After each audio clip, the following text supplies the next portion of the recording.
I'm further reacting to this one video I was watching on the Internet Destroyed Gen Alpha while developing my game.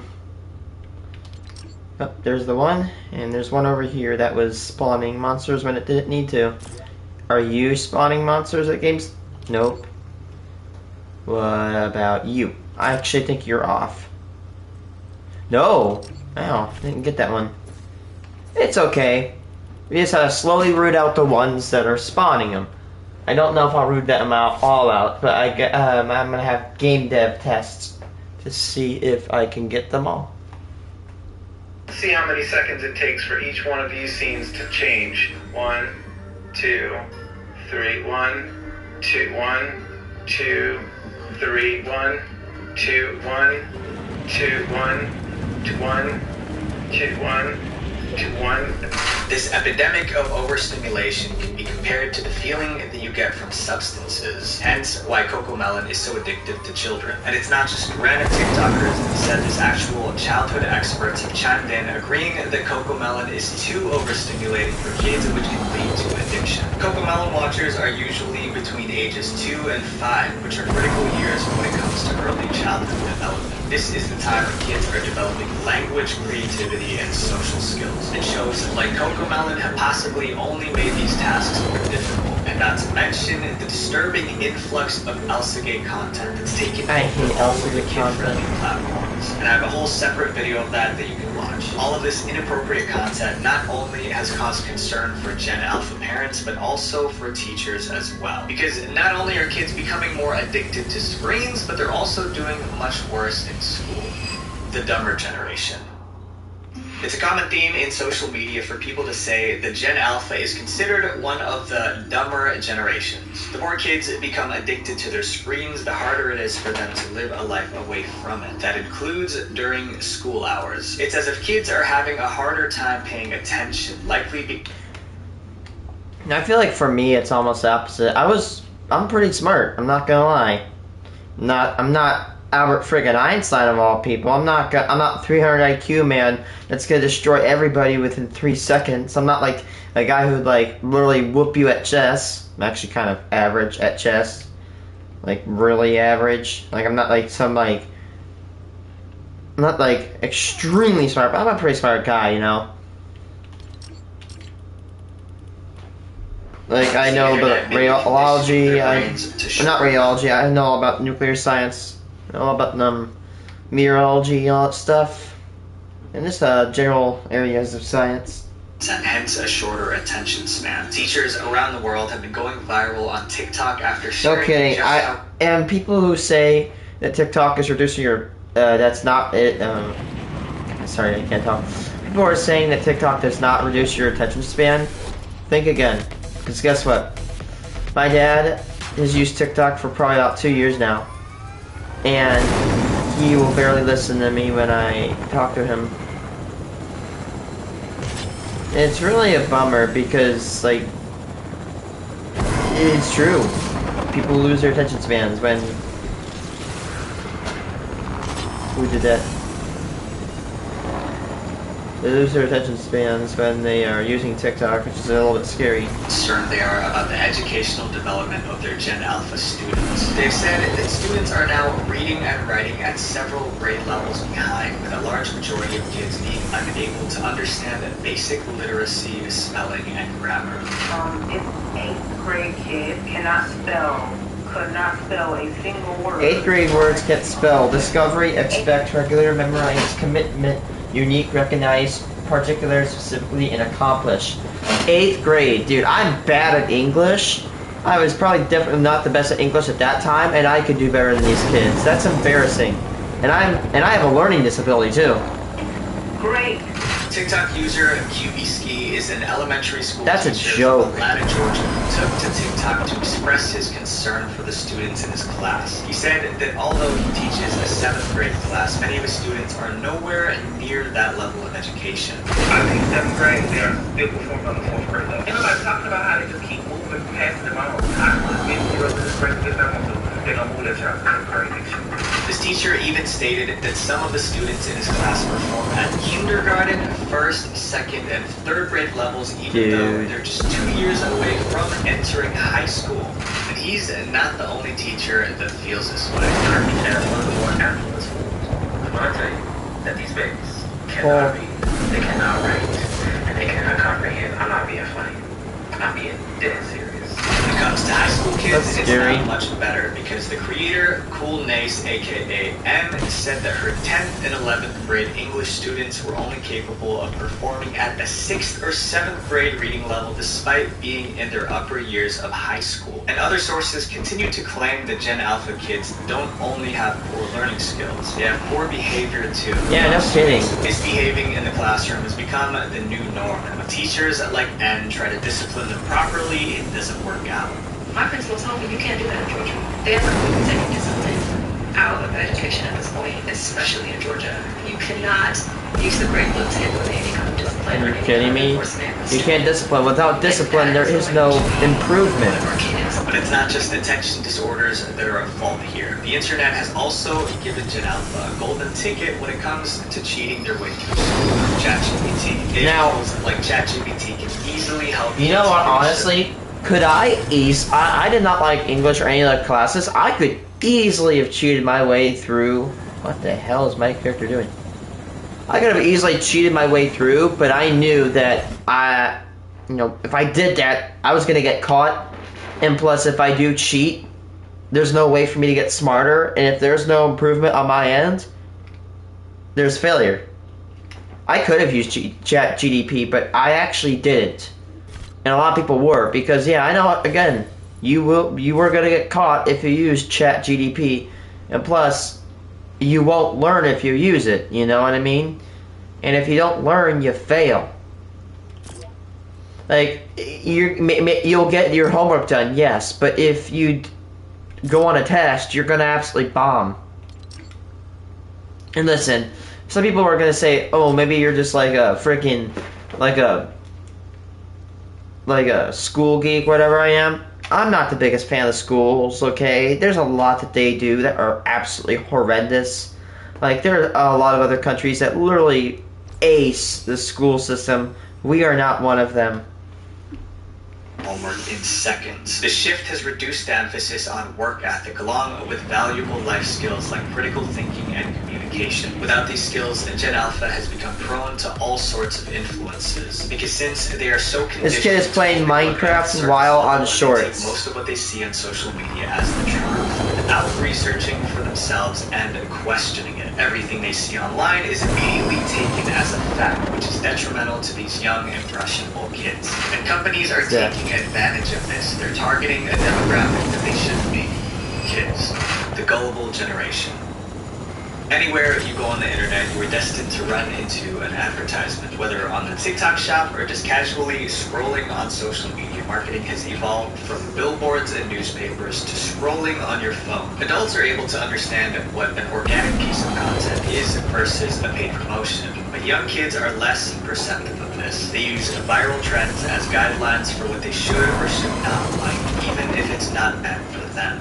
As kids consume more online content, including advertising, they're being influenced to buy products that are just not made for them. We see this happening all the time with Gen Alpha, especially due to the rising influence of TikTok. But they aren't alone. This little girl Millennials and is getting older generations really drive forward these trends and make them mainstream on social media. Dude. One product being the infamous stamping gun. Screams of excitement Stanley. and tears of joy. This year's hottest status symbol and most coveted holiday gift is the Holy shit, it's a cup! You're not happy that you little girls are getting like Barbies or anything? You're getting a cup, bruh. Building and maintaining the validated packages you need is a major investment. God, This shit, Tumblr Jesus cup has Christ. become Look, guys, I got a bottle! Wow! Oh, yeah, sorry. the reason for multiple news headlines and heavy in-person lines as early as 4 a.m. It's a cup. It's so popular, people are willing to go to the ends of the earth to get one. Although this is the new craze, if you want to get your hands on one, it won't be cheap. The Stanley Tumbler will run you back around $45 USD, with limited edition cups costing even more than that. This cost is pretty hefty for a water bottle, and it's definitely not one that everyone can afford. But there are consequences if you can't pay for one. Ohio mom Dana Motika went viral on TikTok, posting how her 9-year-old daughter was bullied for bringing a less expensive look-alike to school. Dana had bought her daughter a $10 Stanley look-alike from Walmart as a gift for Christmas. Her daughter brought the cup to school after Christmas break, only to come home upset because kids in school were bullying her. The sole reason because her Stanley Cup was fake. Over the break, multiple girls in her grade had gotten real Stanley Cups as presents, and they were quick to call out Dana's daughter for her dude. They said that hers was not as cool and made fun of her because of it. To us, it might seem wild that a young girl is being bullied over not having an expensive water bottle, but for Gen Alpha, this is their new reality.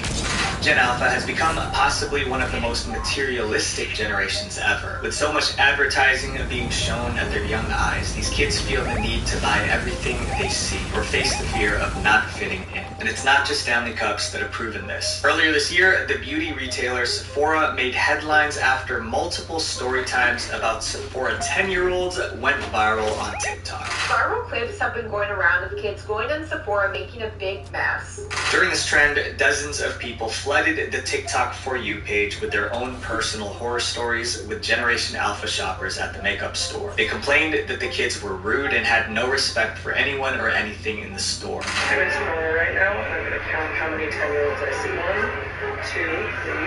Currently walking past a 10-year-old getting her eyebrows done. 4, 5, 6. There's a whole group of them over here. Kids as young as 4 were shopping in the aisles of Sephora for expensive beauty products that they clearly did not need. The reason behind it? The internet. All she wants for the holidays is, well, not toys, but skincare products. Don't want toys? Sad. Social media has become Gen Alpha's go-to guide for how to live their life. Whatever they see influencers do, they want to do. Whatever they see influencers buy, they want to buy. With every beauty influencer on platforms like TikTok and Instagram becoming There's nothing wrong with buying beauty products, but come on, you don't want toys? Follow in their footsteps. You gotta enjoy toys while you're young, my kids. Especially for parents as social Trust me, you gotta grow up with toys. You're not gonna have a childhood without them. I grew up with toys. I don't know how to explain myself. Just growing up too fast, man. Take your childhood, as slow as you can get it until 18. Feels so bad, man. Kids today are growing up so fast. Sets a bad example for young girls. The Sephora Kids trend is a prime example. Teach them, they're probably getting the mentality about they can't be pretty without makeup, man. That are targeted at adults. These products there's one right there. And ingredients that can be harmful to kids, especially the ones that have gone viral online. Drunk Elephant is the name on every Gen Alpha's tongue. Originally a skincare brand meant for millennials, now a larger portion of Drunk Elephant's consumer base consists of beauty-obsessed kids, with products priced from $20 to upwards of over $100. Yeah, beauty products aren't cheap at all, dude. Most kids can afford to buy, at least without the help of their parents. But is this really something that parents want to be getting for their kids? Many of these Drunk Elephant products. Yeah, but kids, if I ever have a kid, they're like, "Oh, can I have Drunk Elephant?" No. You get Barbie, a Nerf gun. Hell, go get My Little Pony as a boy. I don't care. Just anything with beauty products. Not until you're like 16, 18, until you're like really an adult, because that's like, go get toys.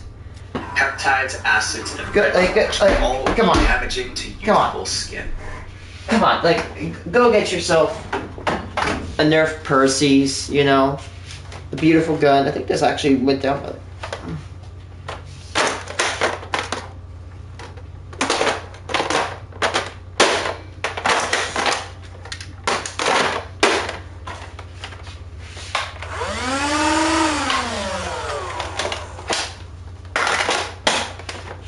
God, reloading.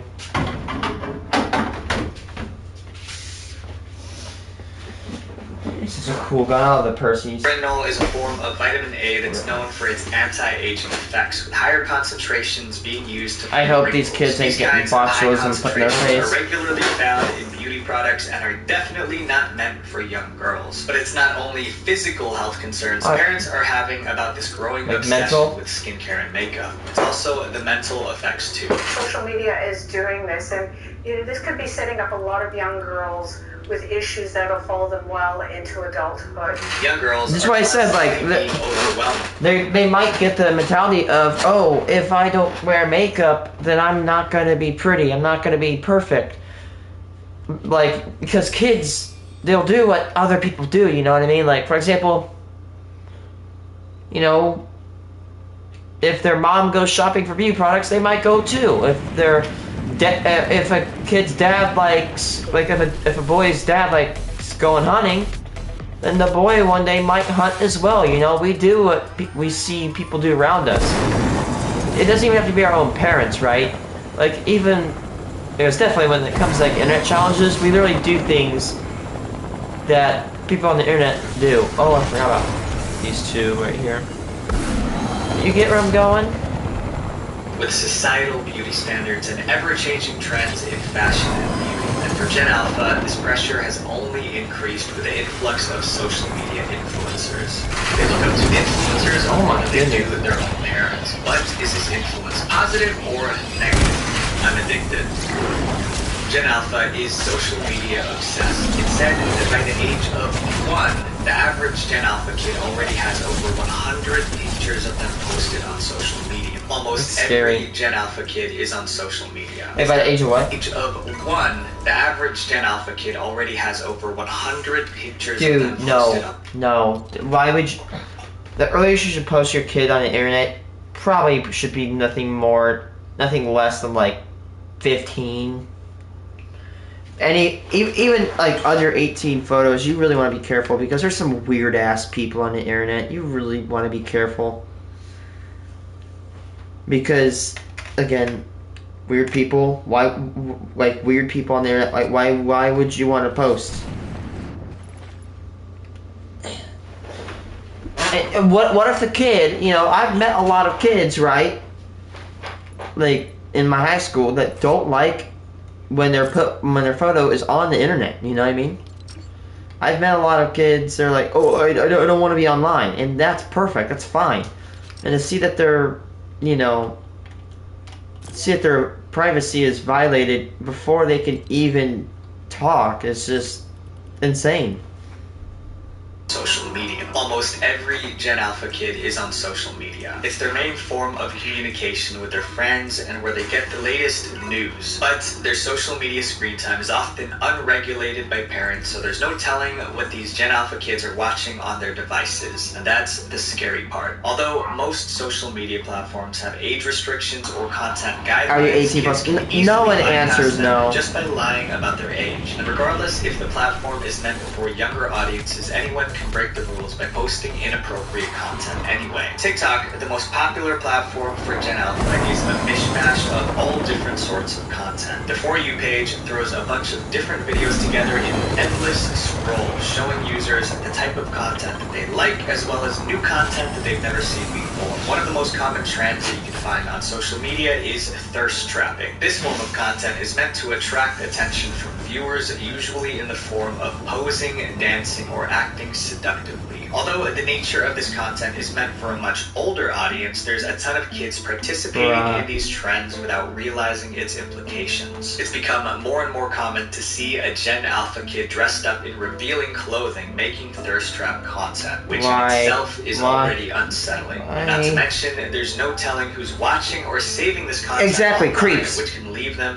vulnerable to a certain audience that may have other intentions. With the influx of OF promotions, adult content is becoming more accessible. With social media heavily influencing young people, it's become difficult for them to see the importance of real relationships. 1 in 4 children go outside to play nowadays, missing crucial social interactions. Most of Gen Alpha spends their time indoors consuming media meant for adults. The severe dopamine addictions from internet platforms like TikTok have resulted in negative effects on younger generations, as simple as enjoying their day-to-day life. Kids no longer have the patience for anything because they're so used to the instant gratification that social media provides them. Kids can't do simple, everyday tasks like brushing their teeth, eating food, or using the restroom without the constant stimulation of the screen. Gen Alpha becomes impatient. I've also heard that people are drop of a hat, with even the smallest inconveniences getting blown out of proportion, turning into full tantrums or breakdowns. With most of their learning coming from the internet, they're being exposed to horrible behavior from those entitled influencers that they see online. And when you look at the biggest influencers now who flaunt their opulent lifestyles and endorse things like OnlyFans, are these really the new people raising your children? Now the question is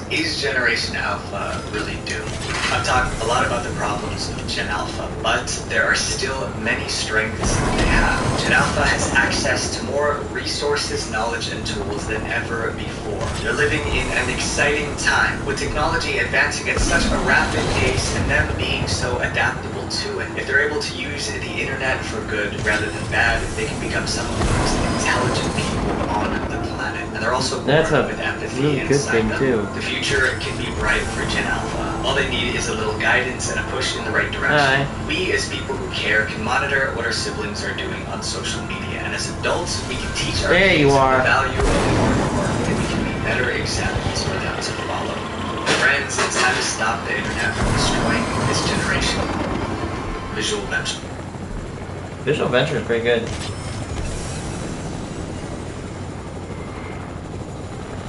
Product rights make music videos. $14.99 a month for a streaming app, and $9.99 a month for a music app, and 12. She didn't want people to know that she had a BBL, so she did what anyone would do in that situation. Lie and say you have sickle cell anemia. That are untrue. So for one, she is not homeless. She has an extensive criminal history. She has apparently abandoned her 9-year-old child. The video blew up and is still my most popular to date, which brings us to the current issue, how AI was used and then uploaded to YouTube. The problem is an epidemic of mis- and misleading content made to scam your attention, written and read by bots created by probably nefarious individuals for Kyle Hill! alone. Goat.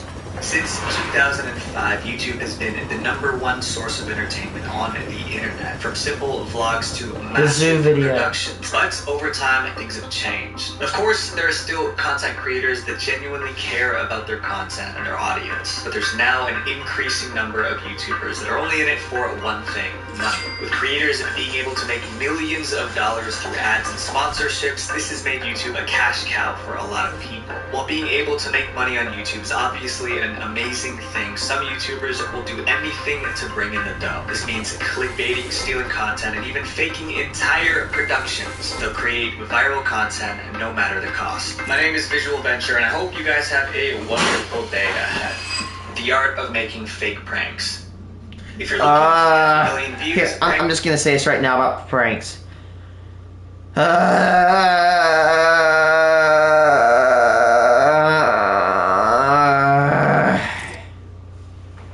You know what? I have a prank idea, right? Like a funny joke, right?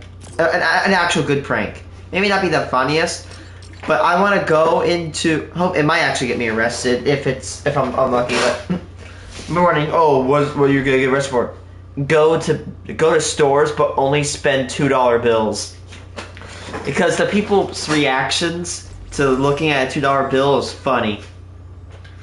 And why did I say it might get me arrested? Some people think that the $2 bill is fake, and some people actually may get arrested for using it, although it's very, very, very, very rare to actually happen. People think $2 bills are rare, but they're not.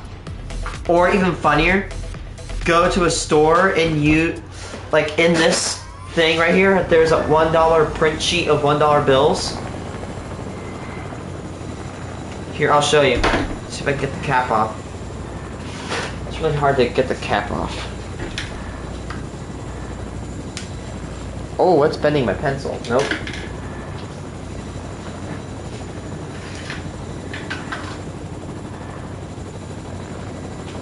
Dude.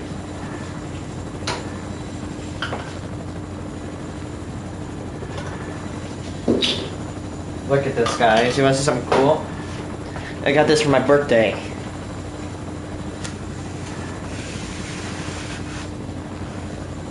Ta-da!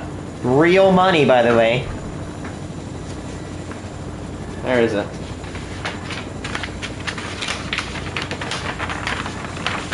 That's real money. Entire print sheet of $1 bills. There are 50 $1 bills on this sheet. Don't want to open it fully because I'm trying not to damage it. Because I'm going to put it in a picture frame. This is about $98. Yes, $50 plus another, like a price hike. Plus a like a $5 shipping handling fee. But it came straight from the Bureau of Engraving and Printing. I see him walk around with one of these and say, "Hey, can I pay with this?" You're like, "What?" Like, here, I got scissors here. How much do you want me to cut off for you? Or even better, get two conjoined sheets, because you can actually get like a strip of like 4 2s or something like that. Just say, "Hey, can I cut you some of these?"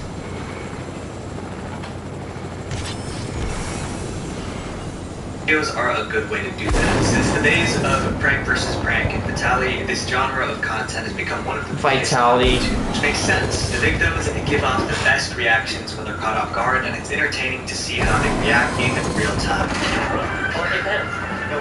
Although these videos tend to do well, they do come with one major problem for YouTubers. The reality is, they can't possibly predict how people will respond to a prank. I've seen someone get shot over a prank. This guy wouldn't leave him alone. So many YouTubers have turned to another method to get the outcome that they want: faking the pranks. There are a bunch of different ways that YouTubers can fake their prank videos. The only prank I like is when they take a chain and they attach it to a bike and to a tree, and when they try to run away, it gets hit. The most successful way to fake these pranks is that's the only one I like. Actors. The popular prank channel Top Notch Idiots has been caught using this strategy at one point in their careers. With over 4 million subscribers and over 600 million total video views, Top Notch Idiots has been putting out viral prank videos since 2016. Throughout the years, whenever other prank channels were exposed for being fake, Top Notch Idiots would speak up to defend their own content. They would put out tweets that claimed that unlike the other channels in their niche, their videos were 100% genuine. After reading this tweet, YouTuber Cataclysm started to get a bit skeptical, so he decided to launch his own investigation. On March 13th, 2019, Cataclysm posted a video where he compiled all his research about Top Notch Idiots to uncover some interesting evidence. The same woman showed up in one of their pranks,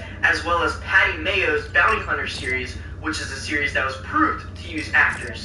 Bounty Hunter, which Cataclysm references, is a popular YouTube series by the creator Patty Mayo. Patty is a YouTuber with over 11.2 million subscribers and is most famous for his bounty hunting videos where he chases down suspects on bail. For years, people have debated whether Patty's videos were real or fake, but it wasn't until the Oregon State Sheriff's Association came out and confirmed that they were fake did people really know for sure. Since Patty's videos are scripted, seeing the same woman in both his and Top Notch Idiots videos is suspicious. Was she hired, or was it just pure coincidence? Cataclysm decided to dig deeper. Through research, I found portfolios of an actor and an actress that accredit their roles in Top Notch Idiots videos as past experience. Although Cataclysm wasn't able to find that specific woman on an actor registry, he did find 2 others on IMDb and Casting 360 who claimed to be part of Top Notch Idiots projects. This still wasn't enough to confirm Cataclysm's suspicions once and for all, which is why he decided to reach out to the actors directly. And sure enough, both of them allegedly confirmed that they were hired to be in the videos. By no means am I saying that all of Top Notch Idiots pranks are fake, but it doesn't deny that actors were used at some point in their careers. Fake content is rampant in the YouTube space, and industry leader Nick Compton proves that. Nick Compton was the former chief operating officer of Jake Paul's famous YouTube content group, Team 10. The group kicked consisted of some of social media's biggest stars like Tessa Brooks, Alyssa Violet, as well as the Dober twins Lucas and Marcus. At one point, Team 10 was dominating the platform with over 2.5 million subscribers and hundreds of millions of views. But Team 10 disbanded just 4 years into their career after internal issues between the members got so intense that they split up. At the peak of the group's popularity, they were managed by Chief Operating Officer Nick Compton. He not only helped oversee the group activities, but also appeared in several videos himself. Most notably, the It's Everyday Bro music video where he rapped the iconic meme line, "England is my city."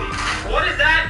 What is that? He did, however, step down from his role at Team 10 a year before the group officially disbanded in 2019. But while he may have left the group, his knowledge of their inner workings remained, which he ended up revealing to Shane Dawson as part of Shane's extensive 50-minute breakdown of Jake's career. The video was titled "The Enemies of Jake Paul" and was first released on October 3rd, 2018. Although Nick wasn't on screen for too long, he made one of the most shocking reveals in the entire video, which was the alleged truth behind Jake Paul and Team 10's wild viral pranks, which they became famous for.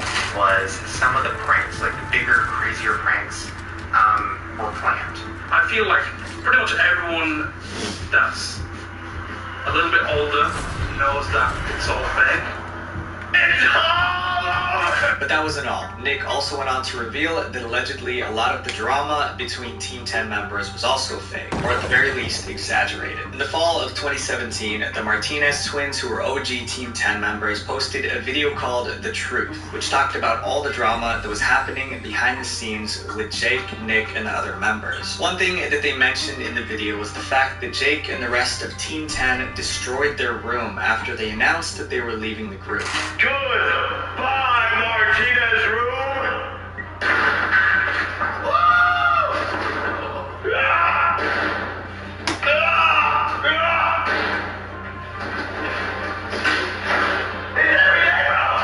This video caused a lot of outrage from fans of the Martinez twins, especially after the twins expressed how sad they were about it in the video. But the truth behind this was that the twins weren't upset at all. Allegedly, they knew about it and were in on it from the get-go.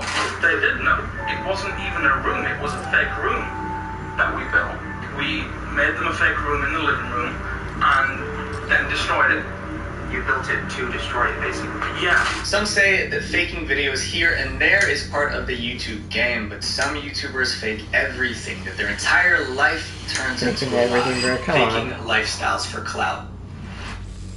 I partnered with Arm & Hammer to try out their new hardball lightweight litter. It forms these super compact clumps and it doesn't leave behind all of... Does it have your name in it? As a lifestyle YouTuber, people watch you for one thing and one thing only, your lifestyle, especially if you're a vlogger. A lot of the time, people want to watch someone show off a lifestyle that they only dream of having. That means a luxurious lifestyle filled with expensive items, constant traveling, and lavish experiences. But to have such an extravagant life, you need to be at the top, and that's a hard thing to achieve. So the easiest way to get there, faking it until you make it. This is exactly what this famous Korean influencer did. Song Jia, also known by her YouTube username Freezia, is a content creator that became an internet sensation overnight. She appeared on Netflix's hit Korean dating show Singles Inferno, where she soon became a fan favorite for her confidence, charm, and class.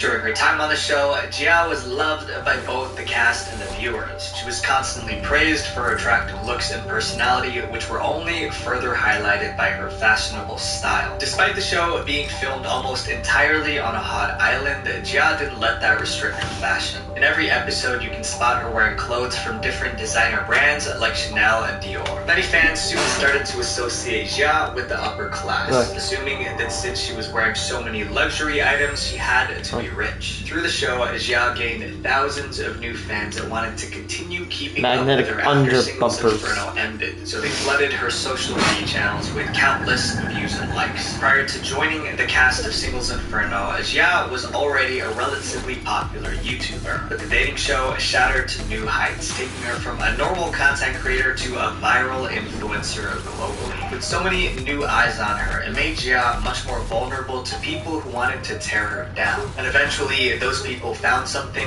that would put her fame to an abrupt stop. In late January 2022, just months after Singles Inferno aired, Songjia became the internet's hottest topic, and not in a good way. Songjia was swirled into a fake controversy this week as netizens exposed her for using fake luxury products on the show and her YouTube videos numerous times. To many of her fans, this news felt like a betrayal. Jia, who built her entire personal brand off of being a fashionable rich girl, now seemed like a liar. The controversy... I guess. I thought you did. I did a shout out on you. There you go.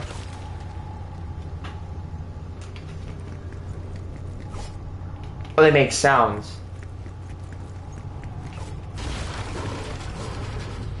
That one's crap. The problem is some of these builds are like interdicting with the what we call the prop manipulator box.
Like you would build yourself a fort, and you like shoot down.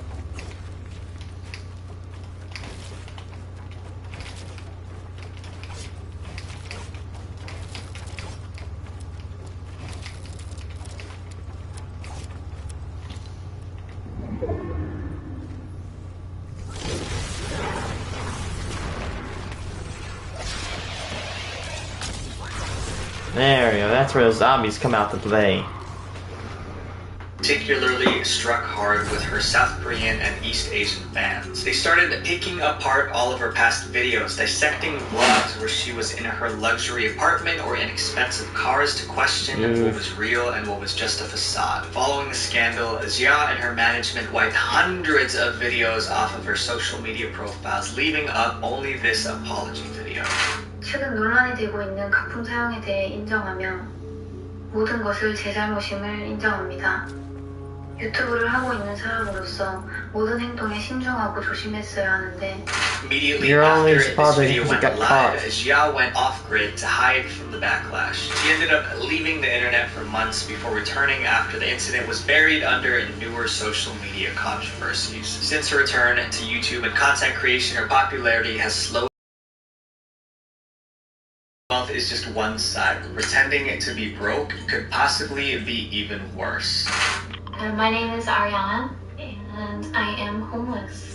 On July 23rd, 2022, Ariana posted her first video on her channel, All In with Ari, which at the time was a lot smaller than the 70,000 plus subscriber base that it has now. The video quickly blew up, getting over 2.2 million views in its first 3 months of release. The reason? Everyone wanted to hear the story of how this 32-year-old woman managed to become homeless and maybe even help her get back on her feet. Ari had the typical homeless story. She had a falling out with her family and had no one to turn to. And the constant inflation and never improving economy caused her to completely lose her financial freedom and made her lose everything. But unlike many others in the same boat, quote, Ariana did at least have a job. She just couldn't afford a place to live in the expensive state of California where she resides. It didn't take long for Ariana to build a community of loyal subscribers who wanted to help her out as best they could, with some even offering to send her money or offer her a place to stay. Ari eventually ended up making so much money from YouTube ad revenue, her Patreon, and affiliate marketing links that she filmed her purchase of a new van from Mercedes-Benz.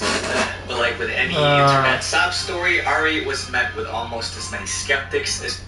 Okay, you know, why not? If I were homeless, I'd probably aim for something like a cheap Ford, maybe even a used Subaru, you know? Actually, if you could even find one of those, because everybody likes Subaru.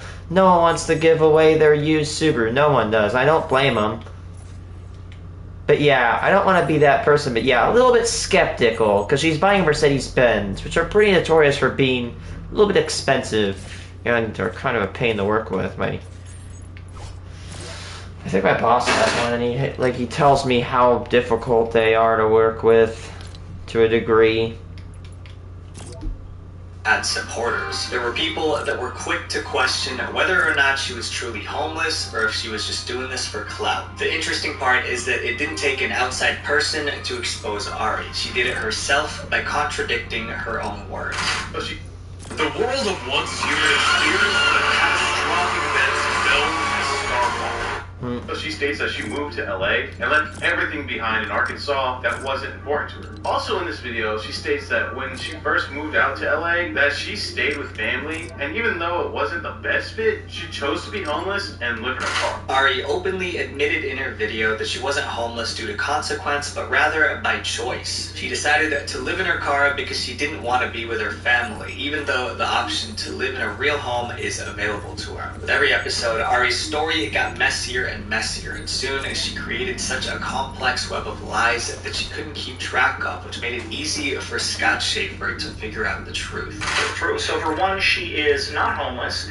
She has an extensive criminal history, and she has apparently abandoned her 9-year-old child. During one of Ari's videos, Ari talked about how she had to pack up her things and leave Arkansas to get away from an abusive ex-partner. But Scott began to point out some inconsistencies with what she was saying.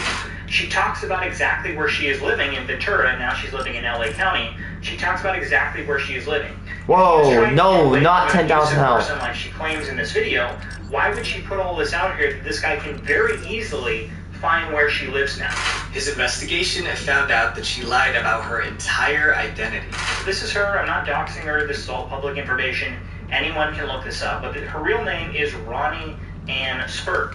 According to her criminal record, Ari, aka Ronnie, has charges for theft of property as well as failure to show up in court. To dive even deeper into his investigation, Scott found evidence that Ari had a dark past that she's never mentioned.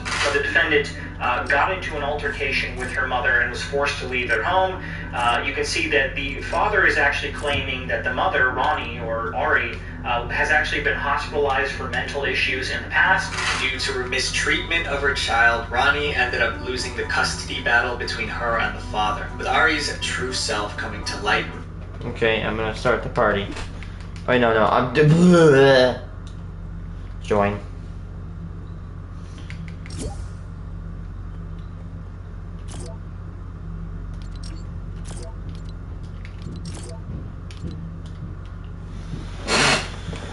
Red Fiend Gold Giver. Right? So these little pieces are going to be designed to give gold and money to the player after they kill a monster.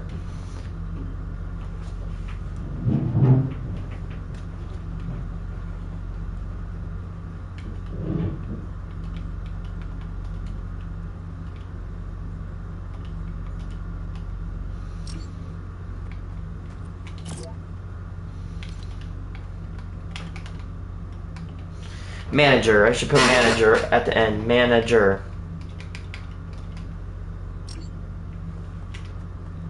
Oh, whoops. Sorry.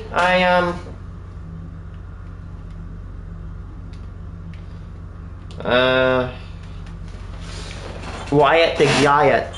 The Guyot. I'm sorry.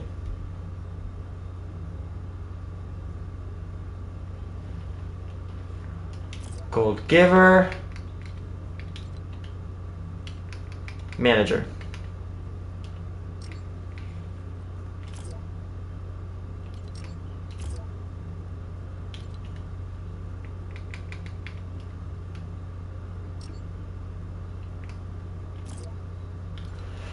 Brute gold giver.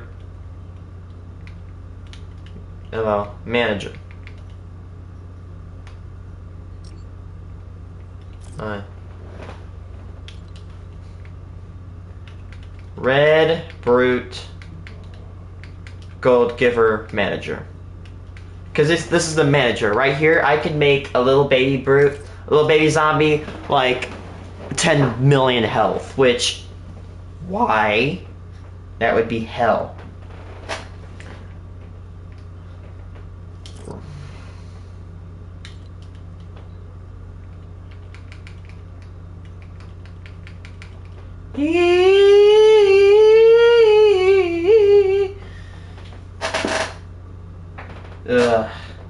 Is it a normal match?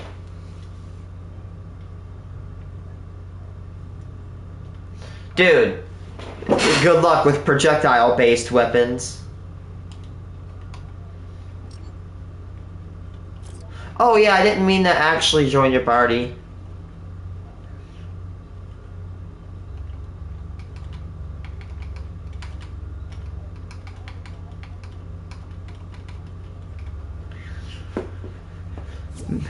Mega Brute Gold Giver.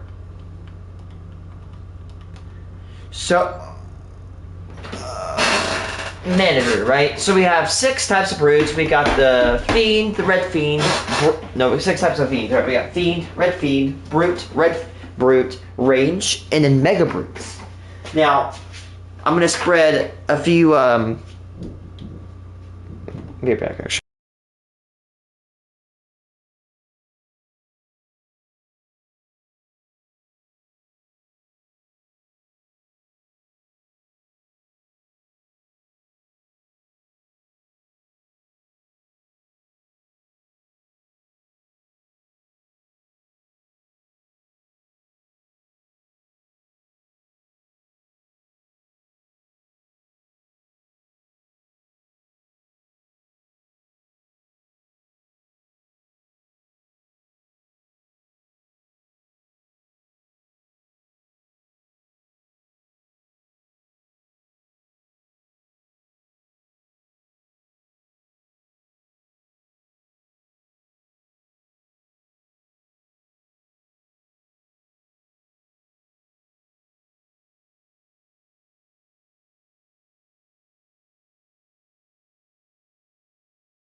Now, these little devices here are going to give the players gold when the players actually kill the brutes. This gold will be used in vending machines that will be spread across the map because I don't know if I'm going to put that many ammo crates.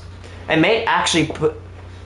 no, I'd say I'd skip out on ammo crates. Either I skip out on ammo crates and give players like starting ammo or starter gold to purchase said ammo, or I have to put crates. I don't know if I'm gonna put too many though. But at one point or another, you know, the player would run out of ammo, and looting is going to be very difficult when they're fighting zombies 24/7. To combat this, and plus, what if all mats run out? Well, what's a resource that's going to be really common? Freaking zombies. What better than to let them drop gold?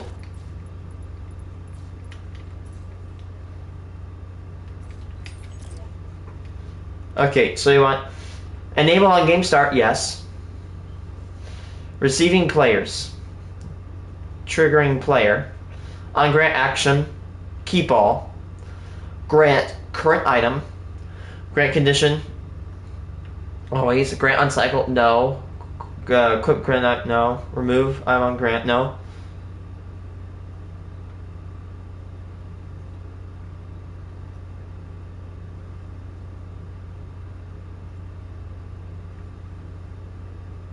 Grant on game start off.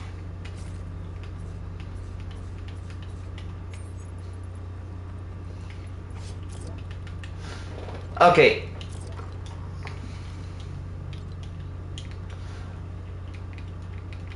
I don't know. Well, is it like the banner skin? I don't know. I don't know, they're kind of moderate, last time I remember. Okay, so now we're going to name these Fiend Gold Granters.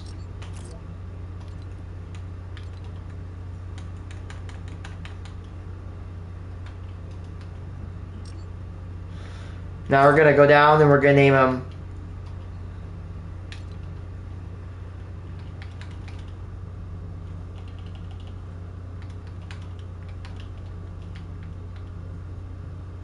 Red Fiend Gold Giver.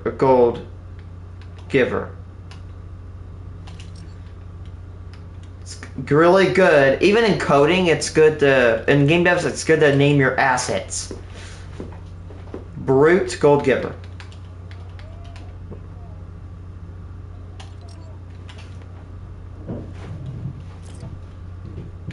By the way, I was watching this video, and this guy was saying that a good... Now, I think... You know how I think I push all the time, and I die? Well, that's probably because I'm getting the bad habits from red versus blue. You have a habit to push, and then you always fold. And there's this map this guy... And when you actually put red versus blue or the pit, you get unrealistic loot. So actually, like, this guy said it pushes bad habits. So a good way to practice is this one map where you get realistic loot. I'm going to share it in a few minutes. Brute. And we need ranged Gold Giver.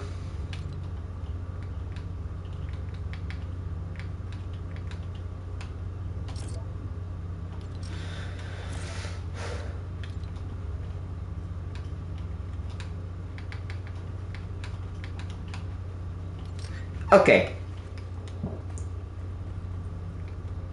Now we need to go here, and we need to put on a matching creature is killed, send event to, and this one is a brute. I'm just going to put giver.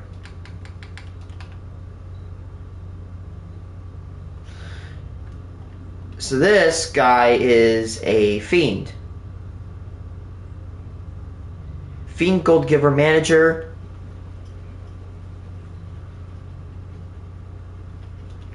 I should just probably best if we just put Fiend. Okay. Fiend Gold Giver. Fiend Gold Granter.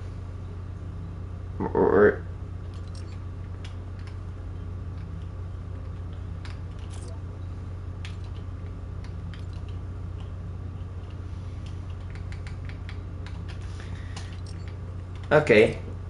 So now we go here and we're going to go to this and we're going to search Fiend because that's what we need. And this guy right here, you have to put back and we have to go back in. Fiend Gold Giver.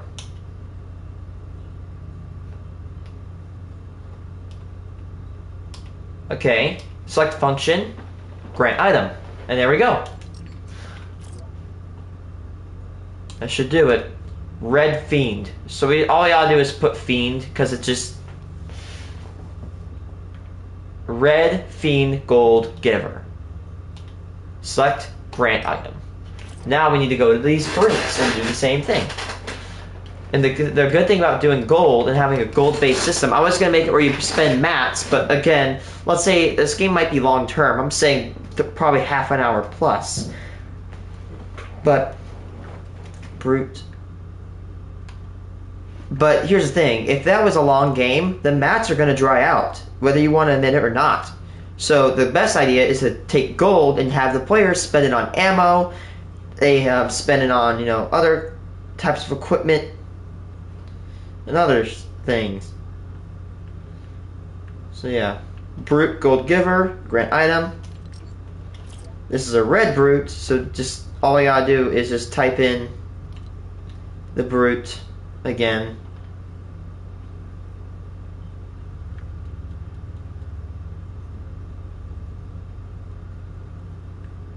Red brute, gold giver, and grant item.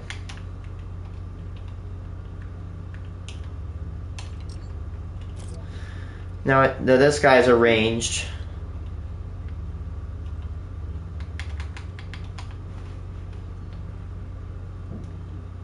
Ranged gold giver.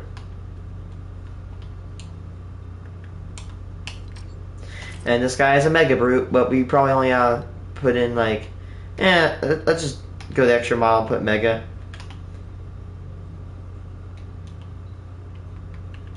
Mega brute. Gold giver. Okay, now this is the point where we decide how much gold does each zombie get. You know what? I'm going to do something smart. I'm actually going to space these apart like that. That way I don't accidentally drop something onto something I don't want. So this is where we need to be balanced. So like,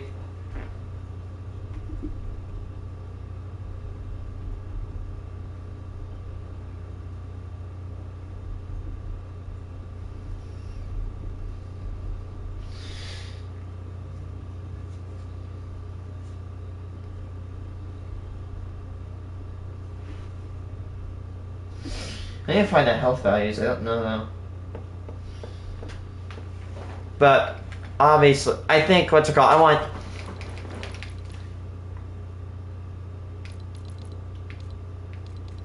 items. Now we want to go here. And we want to go to gold, which is at the.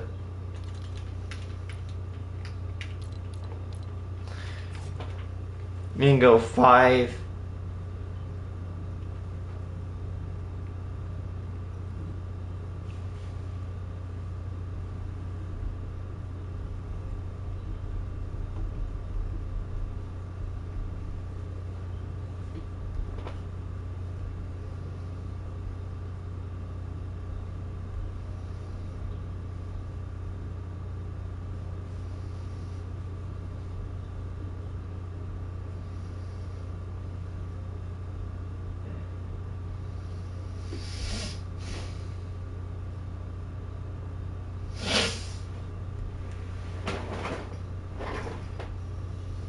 Oh, there we go. We got health. Okay.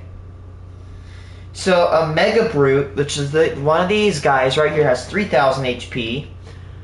This one has 50. Oh wait, there's a lot more fiends than I thought. Wait, Ice Legion, Cube Monsters. Okay.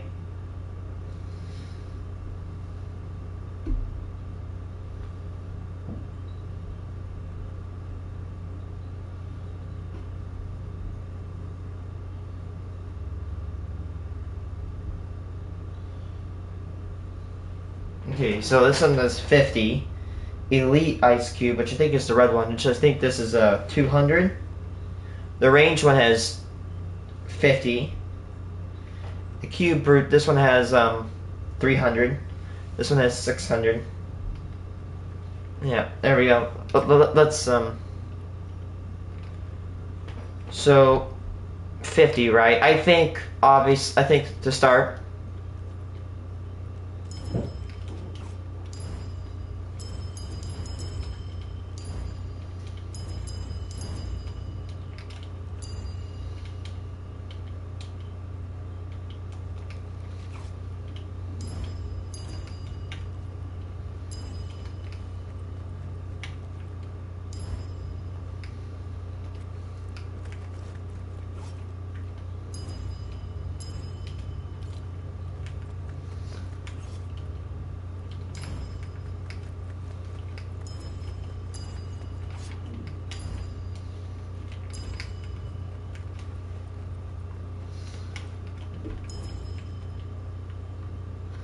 Let's go with 5, right? So I think the base fiend should give 5. That seems fair.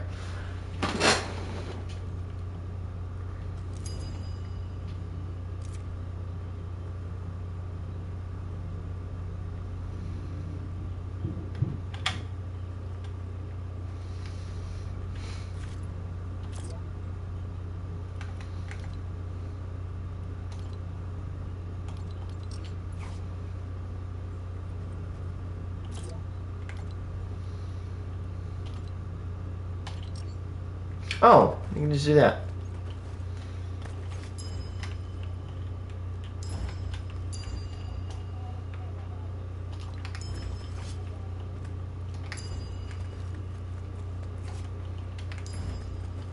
I'll give the base zombies 1 gold.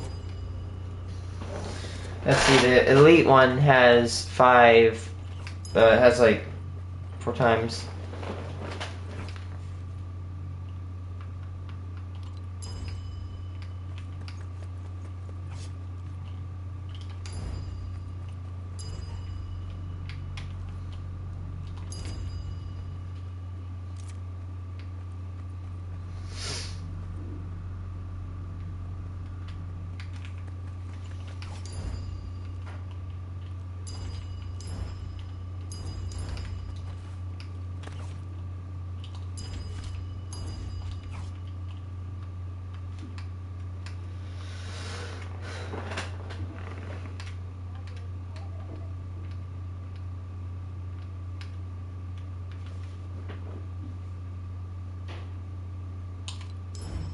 I think 150 would suit the, I think 150 gold would suit the Mega Brute.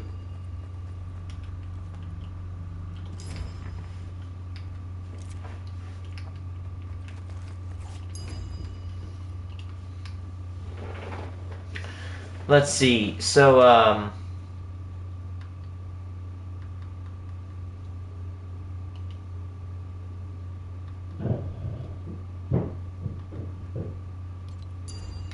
the ranged ones, I'll put 1 gold as well because they are not that healthy.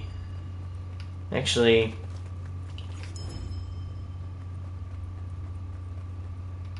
yeah, I think 1 gold's enough.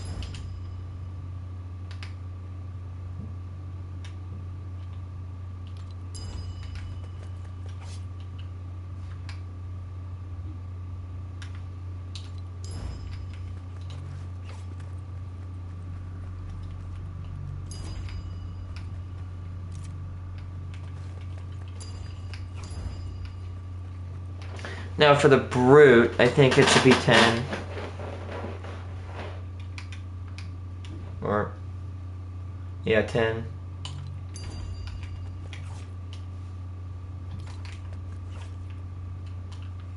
And 20.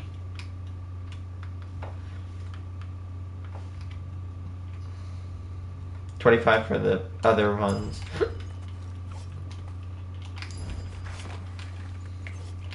25 for the big brutes.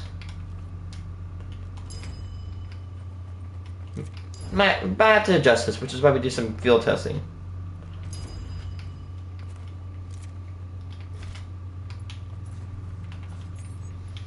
Move these to their respective locations.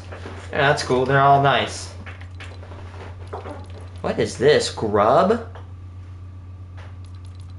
Weird.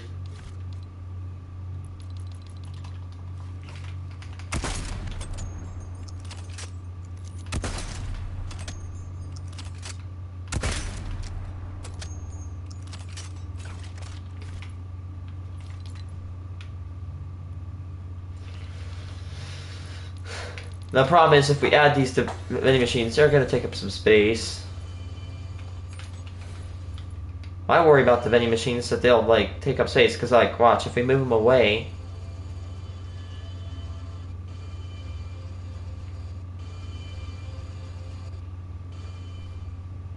Oh.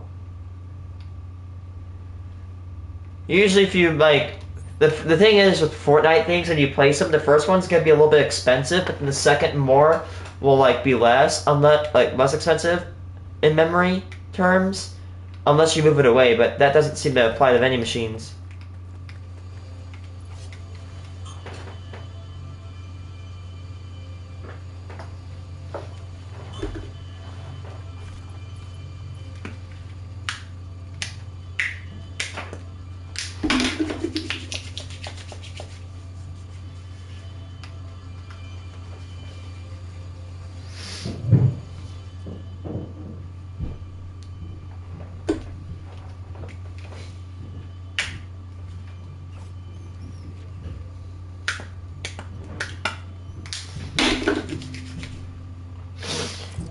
So how much can we make?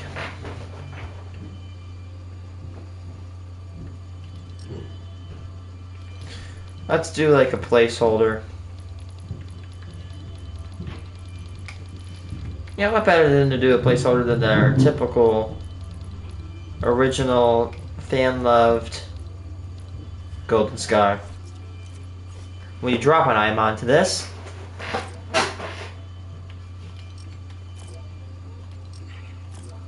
how much can we make the cost?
Yeah, kind of.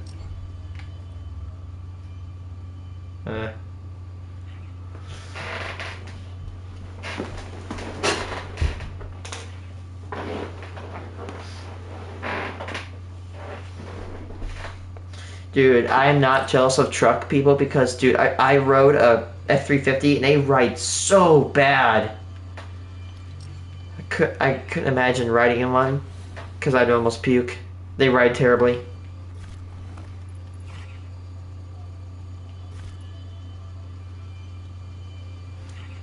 Good boy.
Okay, so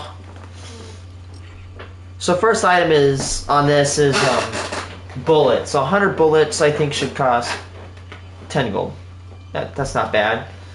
And on light bullets should cost 10 gold for 100 bullets. Doesn't seem that bad. And on rockets, I'd probably go for like 50 because rockets can be a little bit OP. You don't want rockets that cost really cheap. You don't want them to be expensive. So it's like roughly 10 gold per rocket. So this will teach players to use their rockets very, very carefully.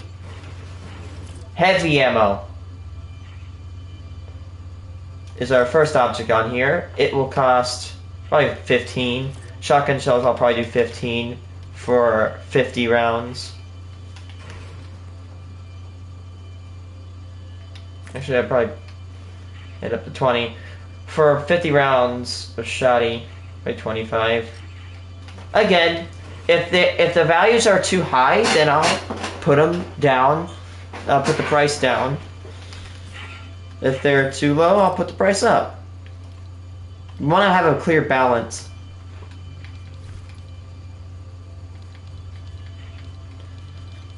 Okay, so now I want to make a medical machine.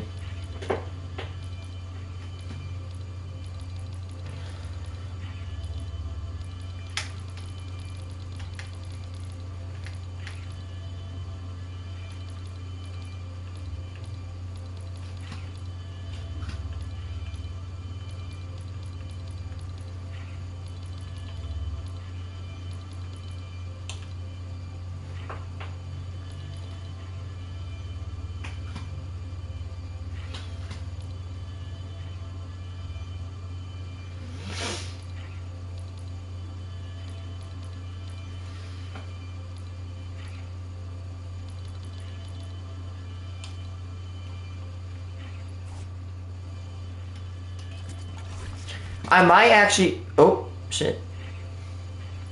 I might actually do something pretty smart, Wyatt, which is I might actually remove shields from the pot. And you might be wondering, why is that smart? I actually might make it where if you get you will get like 100 shield, maybe even 150 shield. If you get damaged and you wait for 5 seconds and you don't get damaged again, your shield will recharge at 5 shield per second. And within 20 seconds, your shield will be topped. However, this will simplify the loot pool, and I will actually probably add medical equipment, which will be a lot better.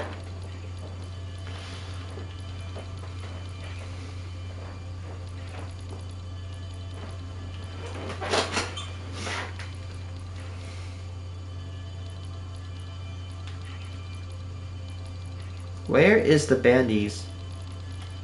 Here they are. These are legacy bandies.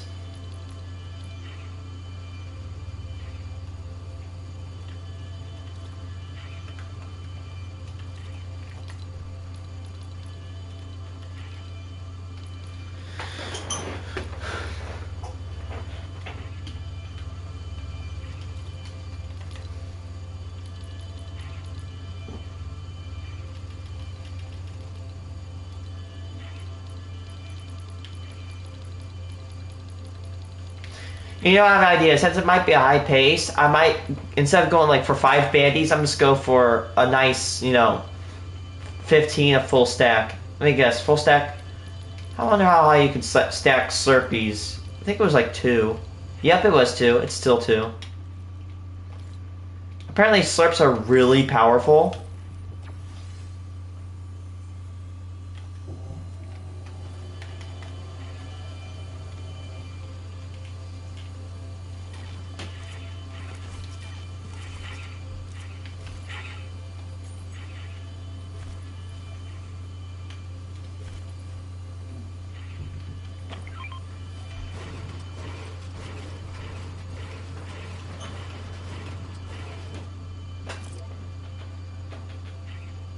Cost of bandies will be like 15.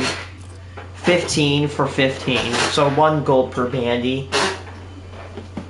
Cost of a med kit. Probably like 75 for 3. And a slurp would probably be like 100. No, actually like 200. Again, if the prices are outrageous, then I'll just tune them.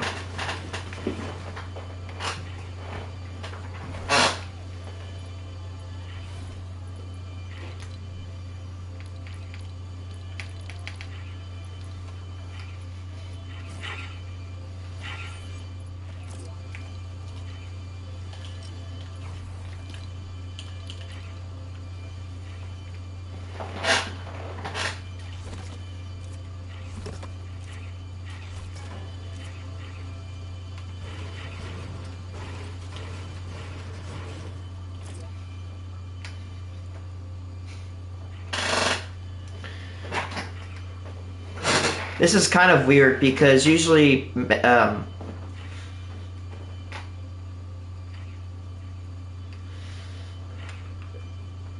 know, okay, and then this another vending machine will, if you give 100 gold, you'll get 500 of each material.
I've heard that there's this thing called Little Whip Special Serve is like really, really good.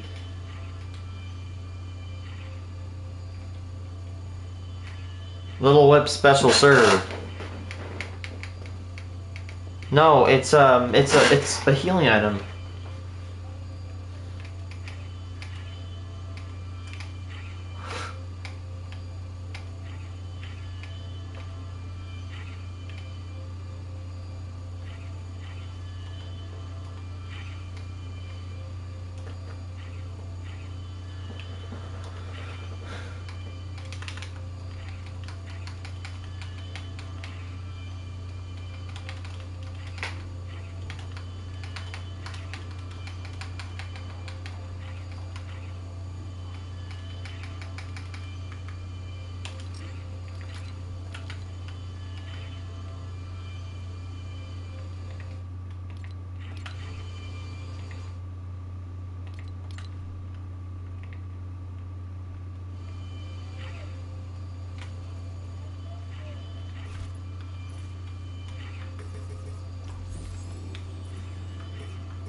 My only worry is that what happens if the vending machines, you know, get out of zone and no one can get resources.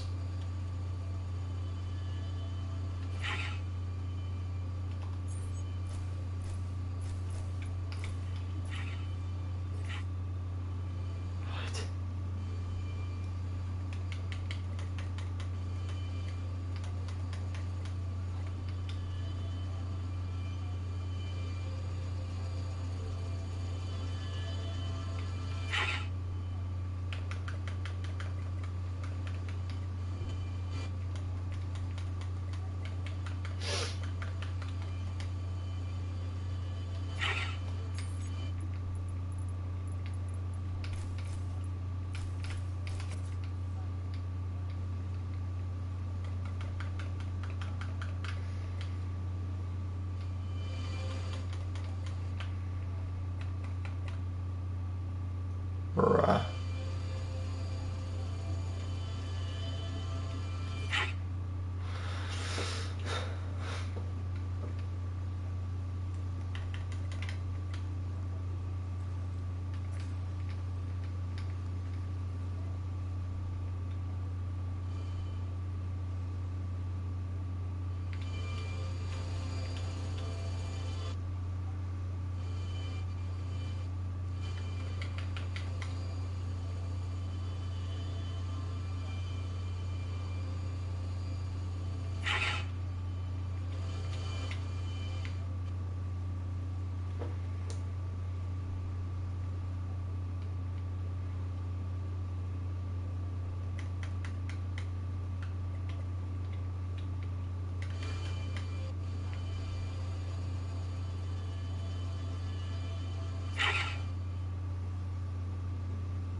Now to help out with that.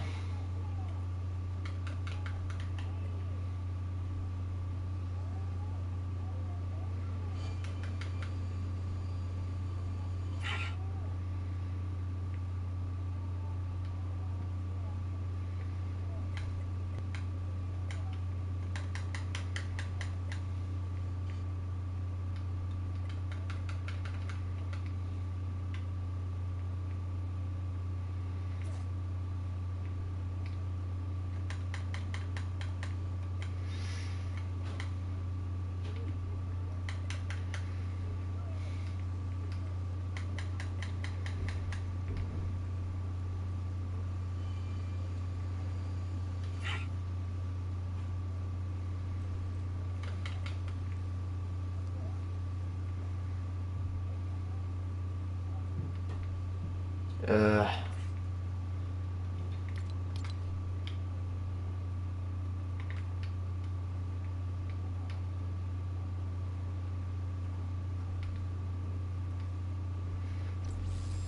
to help out with players to find these machines, there are little green logos on the map with little banknotes on them. So if you ever need loot, go find one of those banknotes and you'll find a set of 4 machines. One will give you rockets, heavy ammo, and shotgun. Yeah, another one will give you rockets, light ammo, and medium. Another one will give you 15 bandages, 3 medkits, or 2 slurps, and the other one will give you 500 of each mats.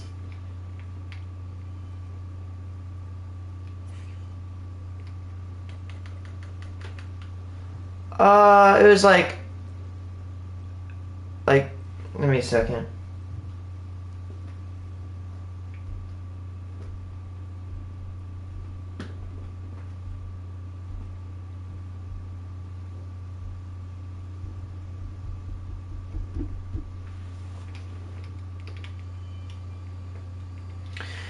The good thing is that if I need to tweak the prices, I actually have the logos of these, like where the machines are, so they'll be easy to find them.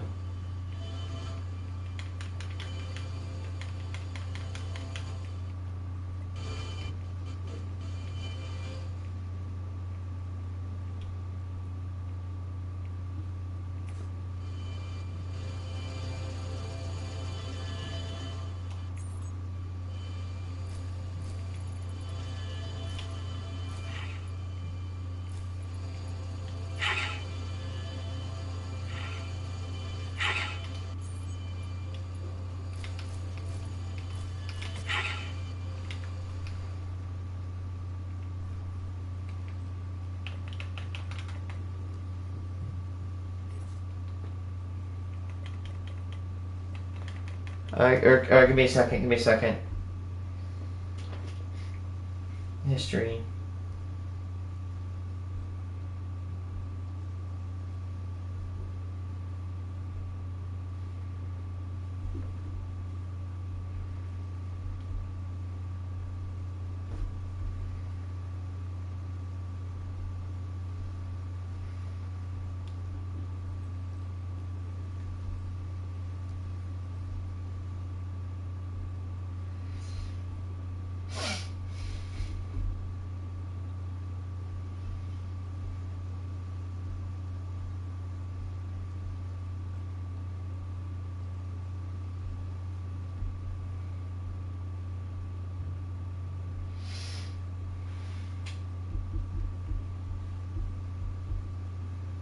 Okay, come on. Let me see if I can find this guy.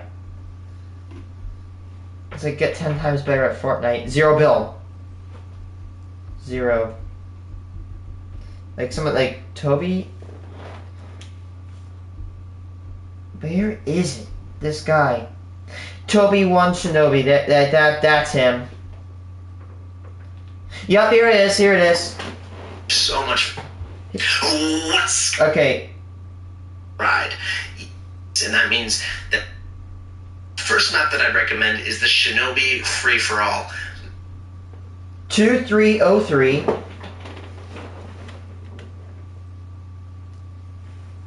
4330. 8107.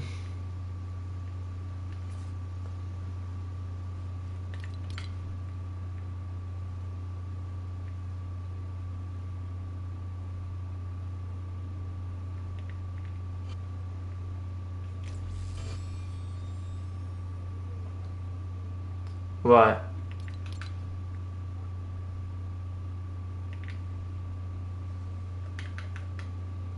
Huh.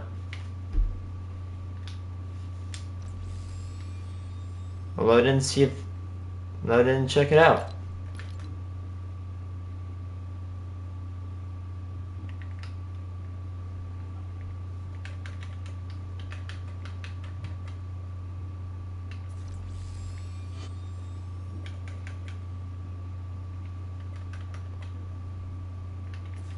Aw, that's a bummer.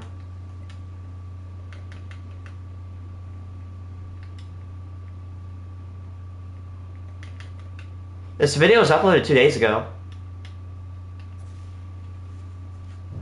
Here, I'll let the video play. What's going on, everybody? Toby1 Shinobi here, and today I'm going to try to help you improve at Fortnite Zero Build much, much faster. And this is through the use of creative maps and a formula for improvement. So buckle in, this should be a good one. Now, let's just start off with something a little controversial here.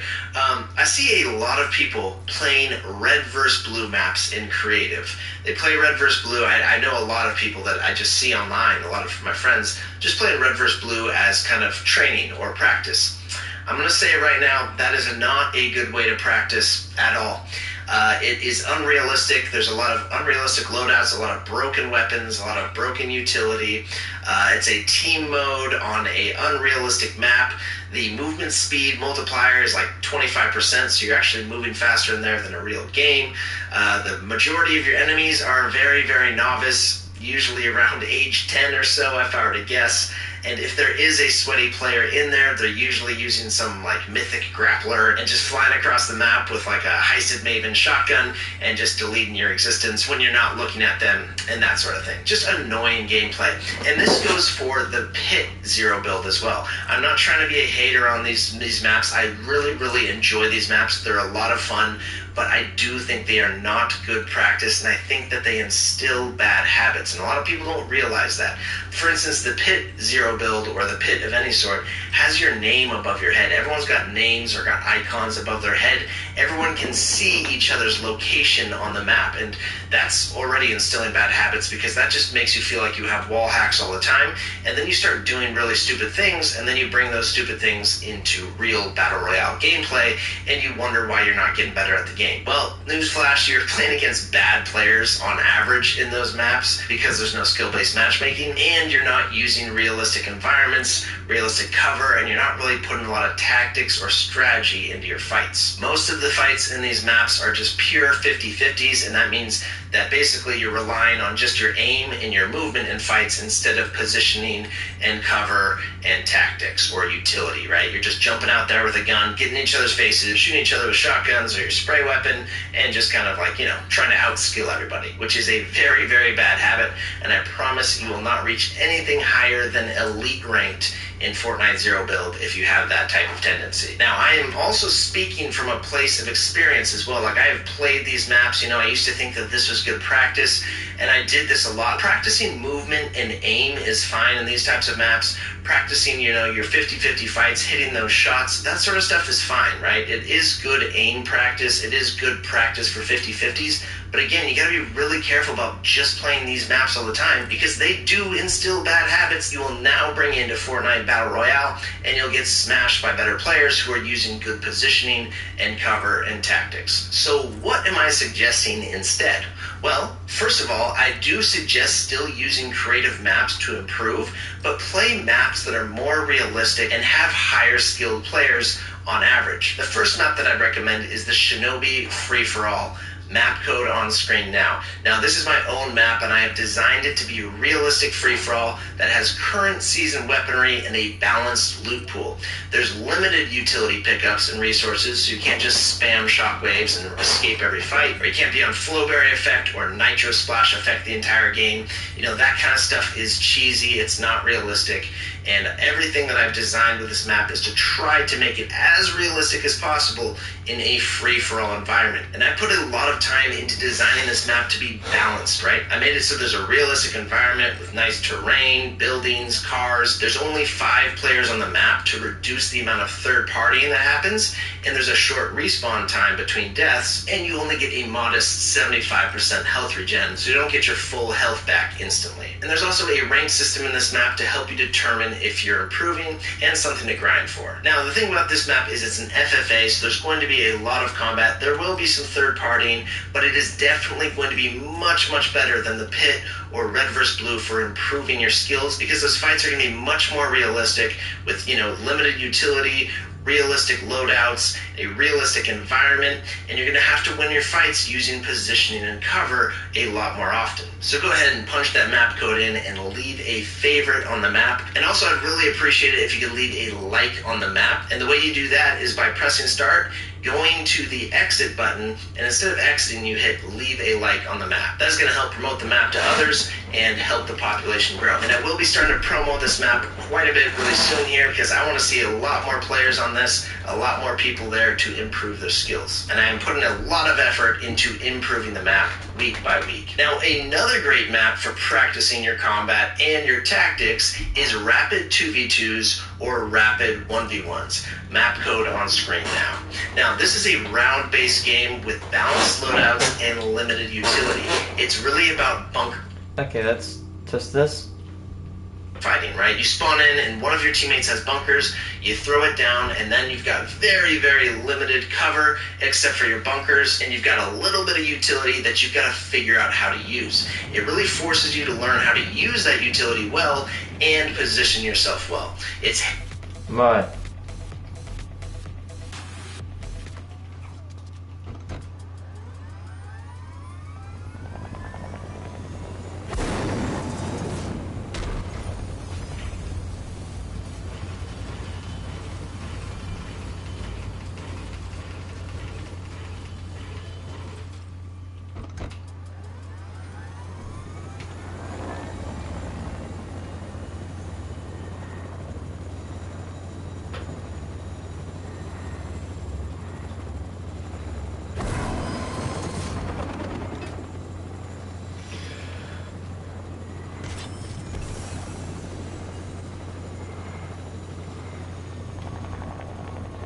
This is a big map.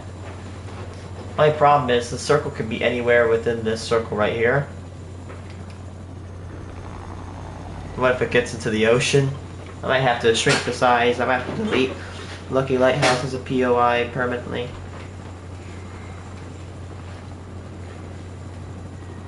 My problem is you can probably actually see some blind spots where the the machine should be.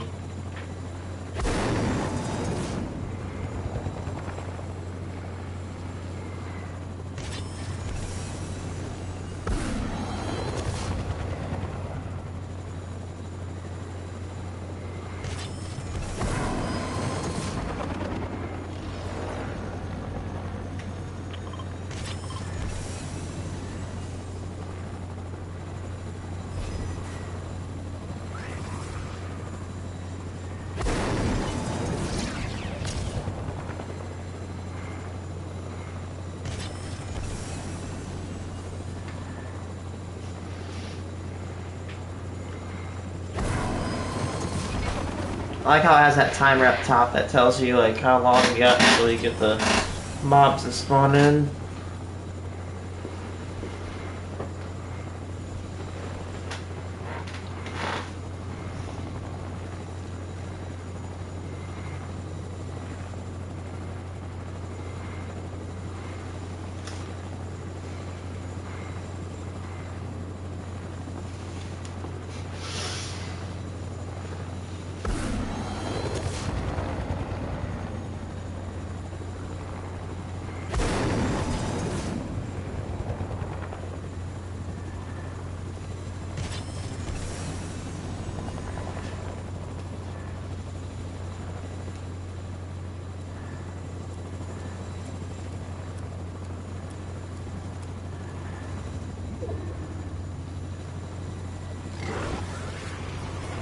Looks like the timer's off again. Looks like I'll never be on.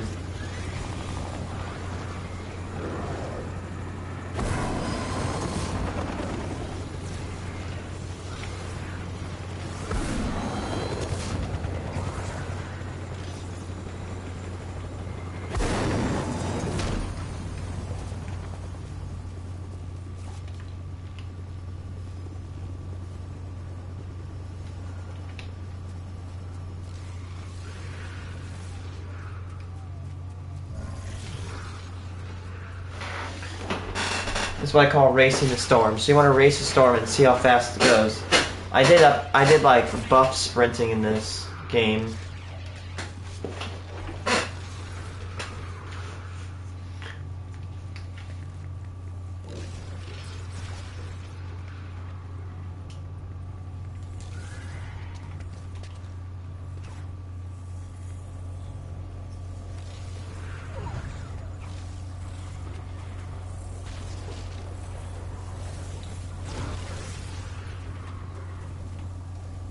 Probably good that we keep this like storm one tick.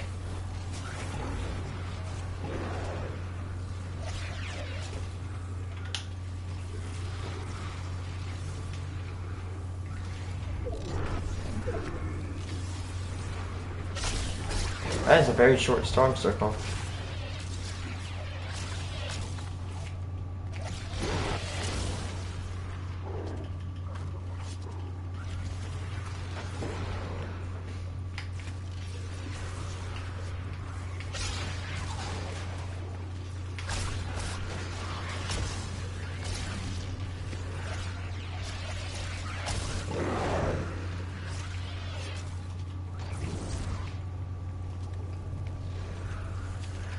Seriously?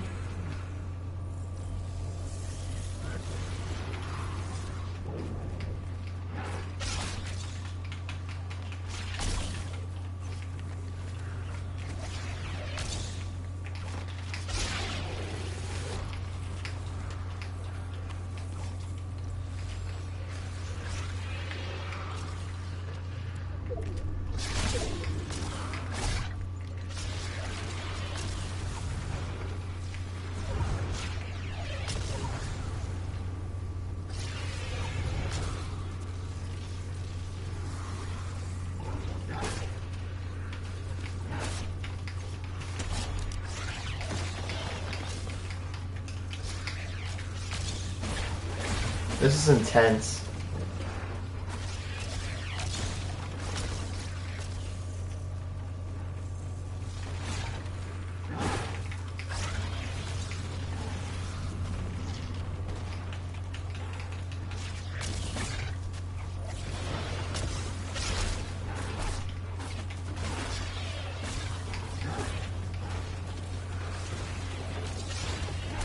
Probably should have given myself like 1,000, like 10,000 health. For dev testing purposes, obviously.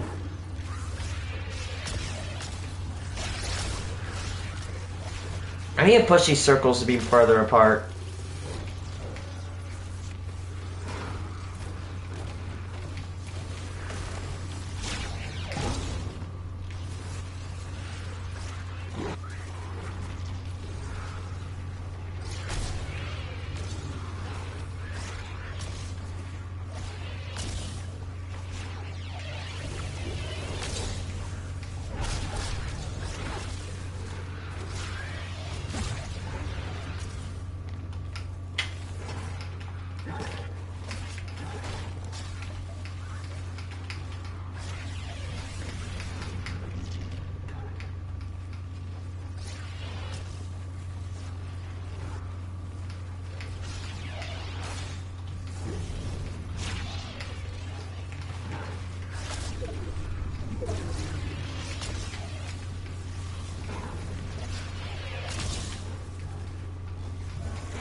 There we go, like that's a good ring. I should definitely I should increase the minimum.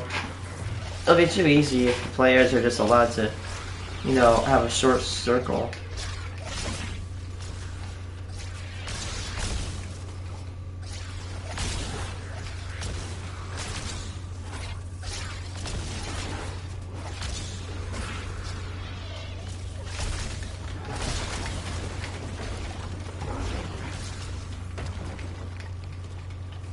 It's intense.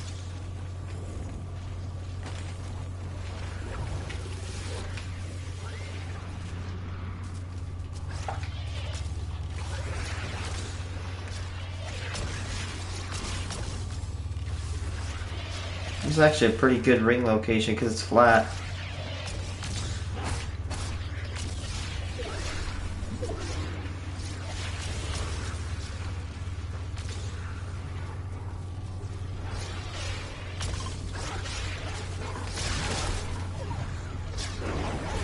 I just can't lose that HP. Not die.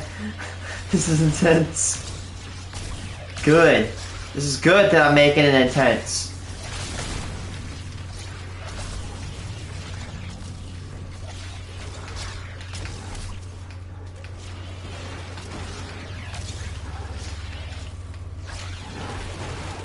Uh-oh.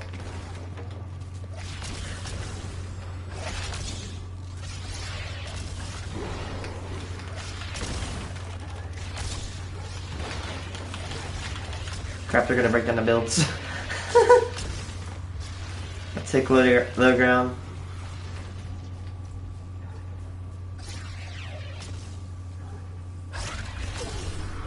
And dead. Oof. Oh, it probably says I have more. It probably the distance increased more than I thought it would increase. Probably because, you know, I'm downhill and it, you know, Pythagorean theorem. That's all I'll say. I think why I just uninstalled. Did he seriously uninstall? He says he's not installing Fortnite. Be on.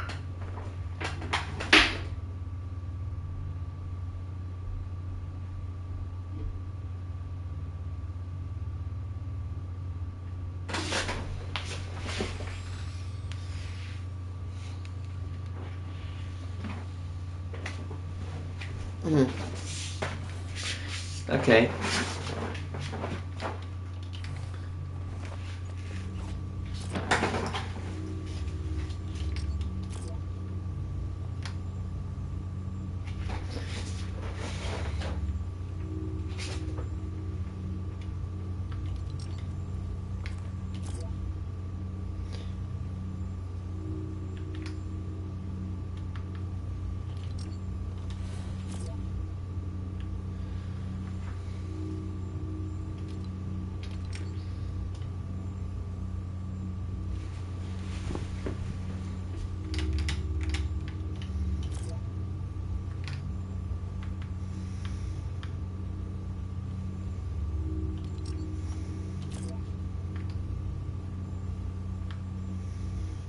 $48,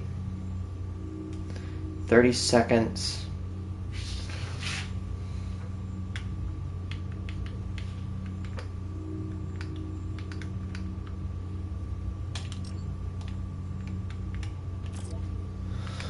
$48, 47,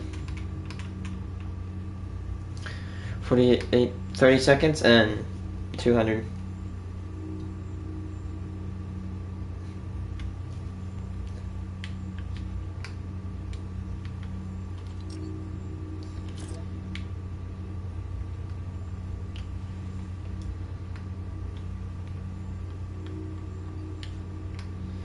So yeah, it's gonna get smaller, just a little bit smaller every single time. I want to make it kind of a longer term game. I was gonna make this 1 minute, but I think it'd be.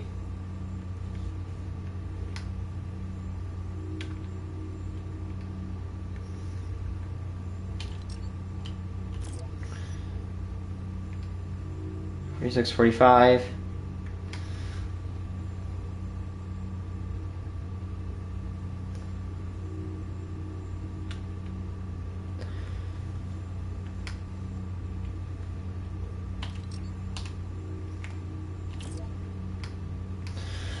$44.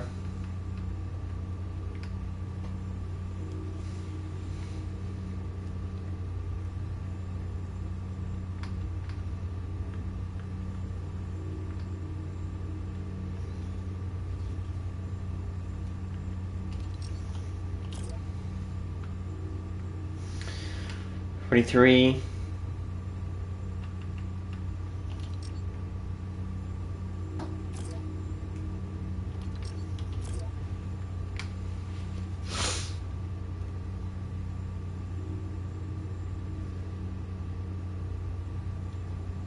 I'm just worried that the materials will run out.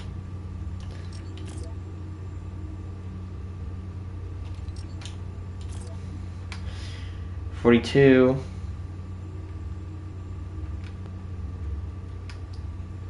$30 seconds. We're getting close. So glad we got all the spawners, or most of the spawners rooted out.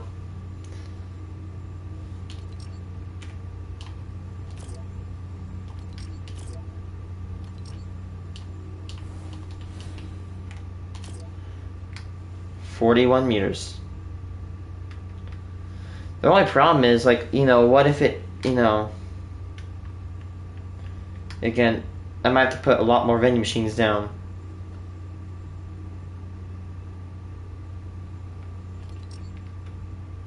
You're back.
Okay, so it's a 200 meters, 1 minute, 100 meters for 30 seconds, 50 meters for 15 seconds,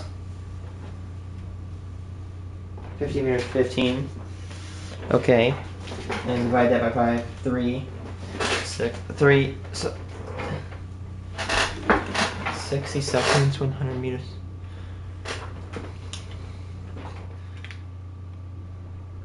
The heck?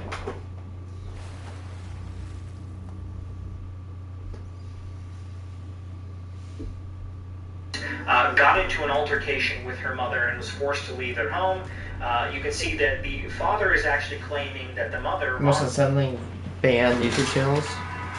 Bring peace to our soul! What's up, guys? Back with another 3 a.m. challenge. As you guys know, my girlfriend Alexia just passed away in a tragic accident. Dude, let's go! My girlfriend, who I very, very much love, passed away in an accident. Let's go! Can you imagine if that was actually real? So, in Toronto, nobody by that name specifically has suffered any form of death, right? Good question, entertaining, because this isn't funny, this isn't entertaining. I'm not laughing, I'm not even smiling. This isn't even funny. YouTube, you really need to look into YouTube. YouTube has all sorts of videos. And of course, with all these people on the platform, there are some who break the rules. And when that happens, they're banned. YouTube bans aren't new, and sometimes you don't even deserve it. In these cases, we're going to talk about the reasons are crystal clear. These channels don't deserve a platform, and we're going to show you why.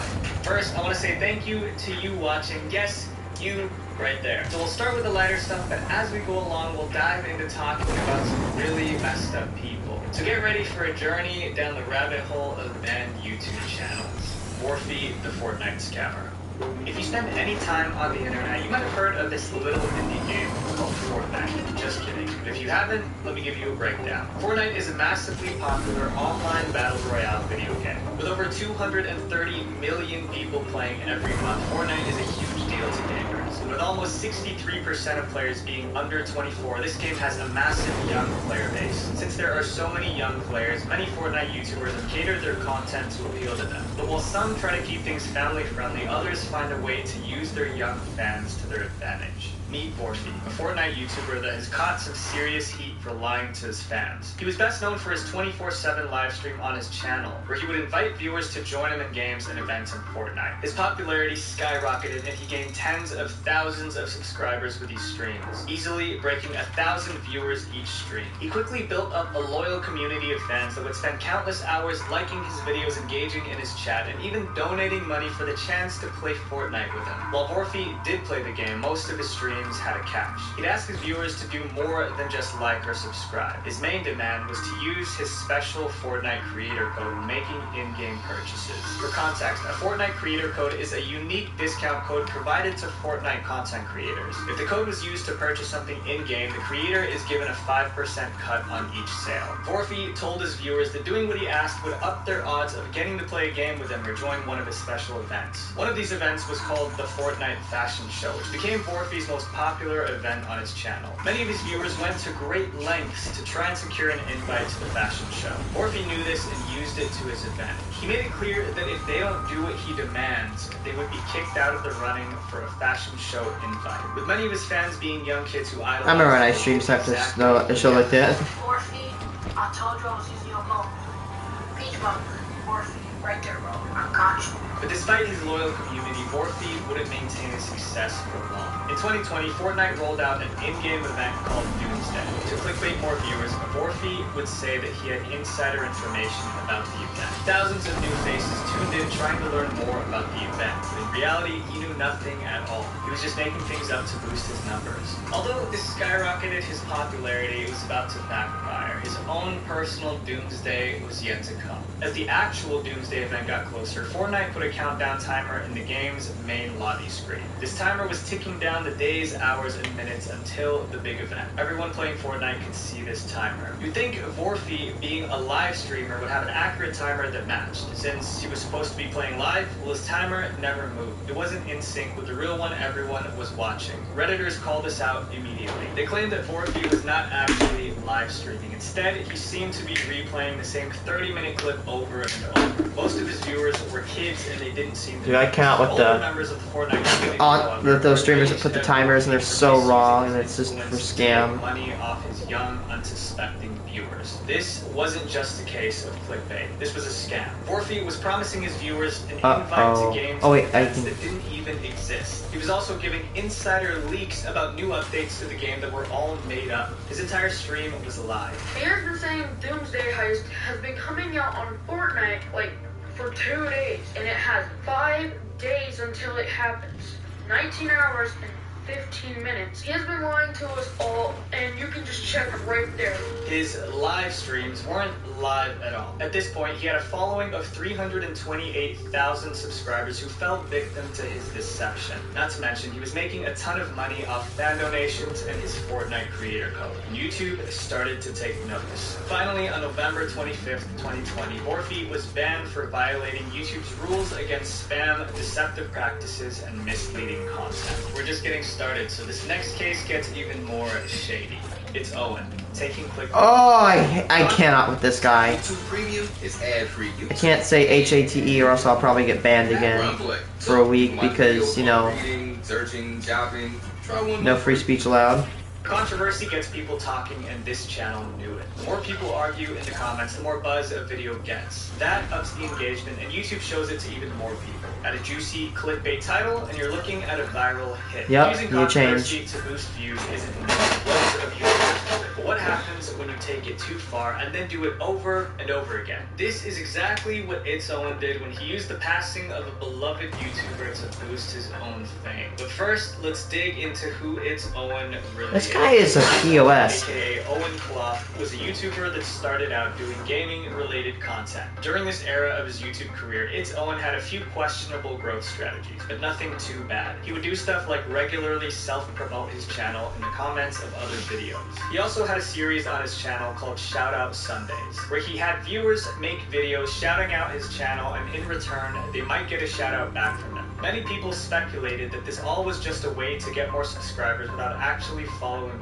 through, and he faced backlash for this. But that wasn't even the tip of the iceberg in It's Owen's controversies. As Owen's channel grew, it seemed like he let fame get to his head. In 2017, It's Owen was under fire for partaking in live stream giveaways with known scam channels. In these live streams, viewers were promised a chance to win a brand new iPhone 7 if they subscribed. All the channels involved, including It's Owen, gained thousands of subscribers within a matter of days, but no winners were ever announced. The streams gained so much virality that even Keemstar from the Drama Alert YouTube channel tweeted about it, exposing them as complete scams. After this incident, It's Owen doubled down even more on his unethical ways. He started posting drama-baiting videos, often at the expense of others. He would post clickbait videos about popular YouTubers like Ninja and Tfue that were filled with lies to get more views. Of course, one could argue that this was the optimal strategy on YouTube these days, but where do you draw the line? Well, It's Owen was about to get a hard lesson on what happens when you step over it. On June 30th, 2022, Technoblade. My birthday.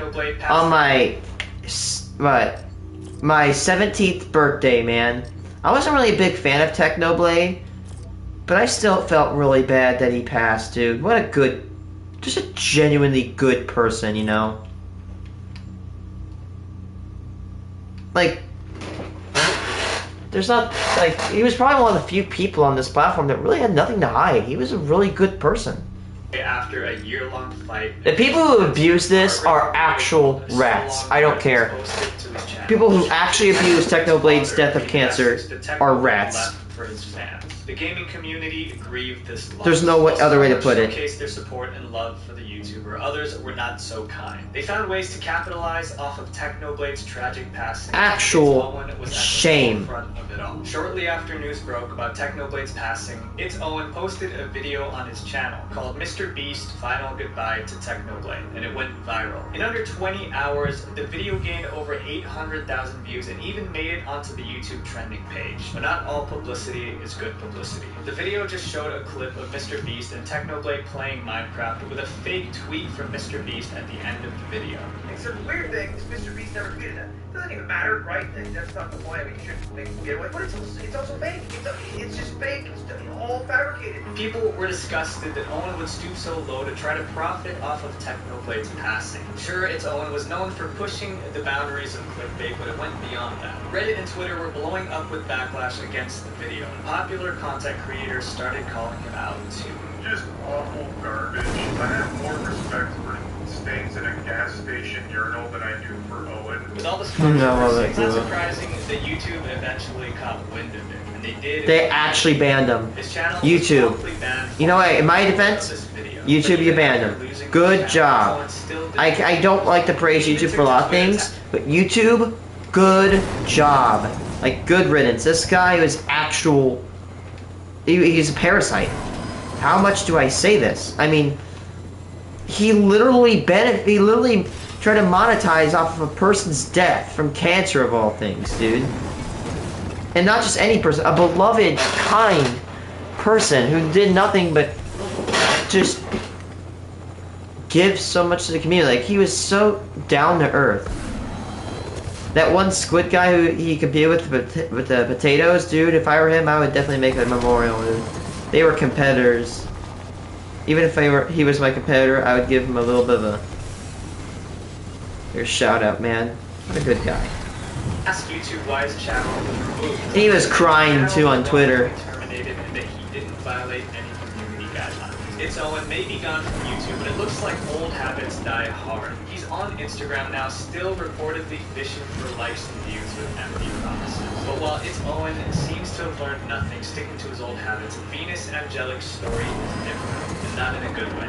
Once celebrated as the internet's favorite living doll, her life has since taken a darker path. Venus Angelic, the living doll.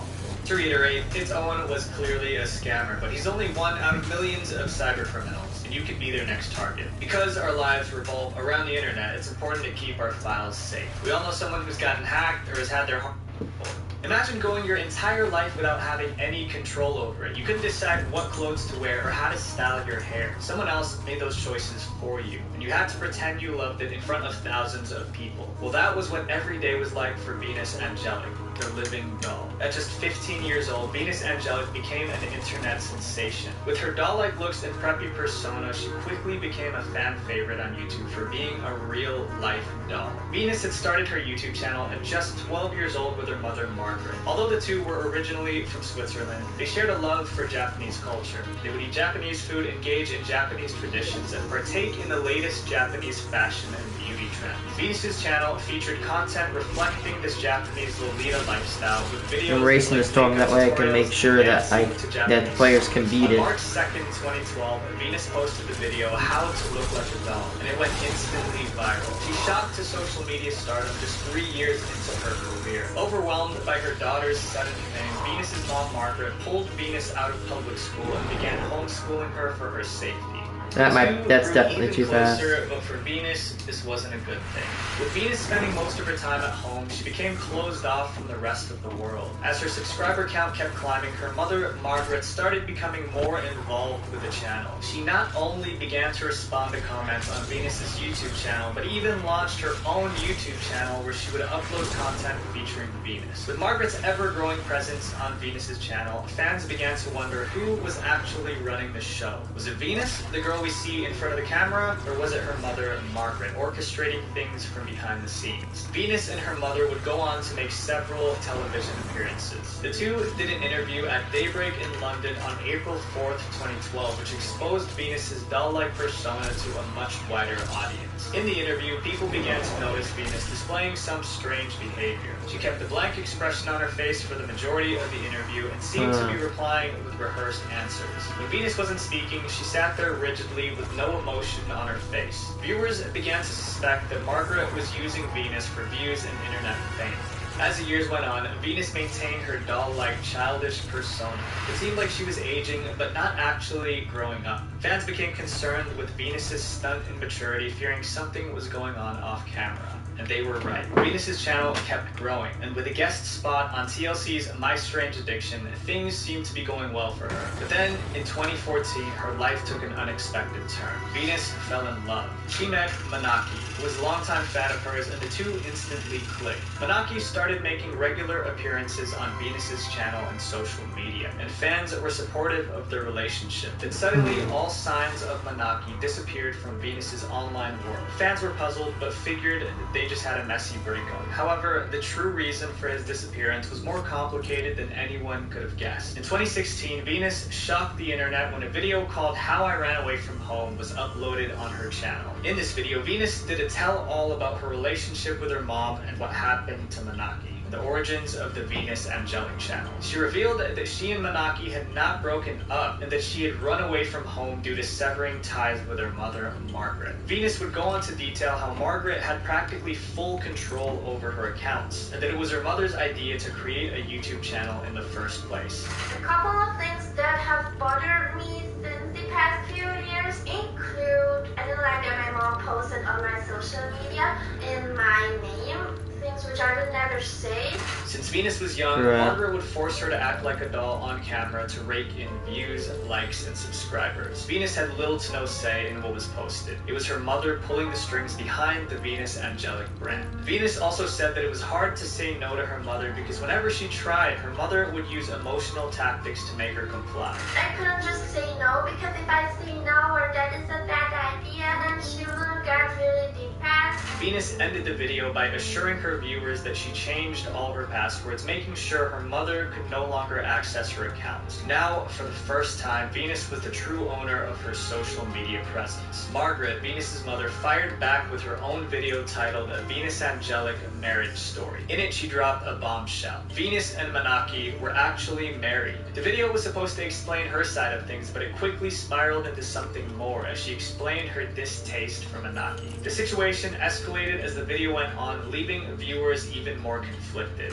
I came home from the party, I took a picture of the two being in bed together. I took the picture to send it to her husband. It was revealed that Margaret had sent a picture of Venus with another man to Manaki. To Venus, this was an attempt to sabotage her marriage. Margaret justified it as repercussions for Venus's so-called cheating. Real story is still unclear, but this ignited an online battle between mother and daughter, leaving the internet to pick sides in the unfolding drama. In an attempt to win against Venus, Margaret took extreme measures and copyright strike all of Venus's videos. This eventually got her account terminated and her content removed from the website. Margaret continued to use her own personal social media and YouTube channel to try and taint her daughter's reputation during the ban. But Venus's loyal fans were quick to defend her. They even started petitions to try and help Venus get her channel reinstated. Venus has since gotten her channel back and returned to YouTube, but fans were still worried. Despite cutting off her mother, it didn't seem like Venus's life gotten any better. In her videos, it was clear that she had lost a significant amount of weight and didn't look like she was sleeping much. Additionally, her new content even disturbed some of her longtime fans. The woman who once seemed eternally youthful was now producing content that was overtly provocative. Many fans couldn't help but wonder if the years of manipulation from her mother, along with the unending spotlight of the internet, had finally taken a toll on her well-being. Although Venus is finally free from her mother's grasp, her future remains unclear. It's a transition from a life with zero control to complete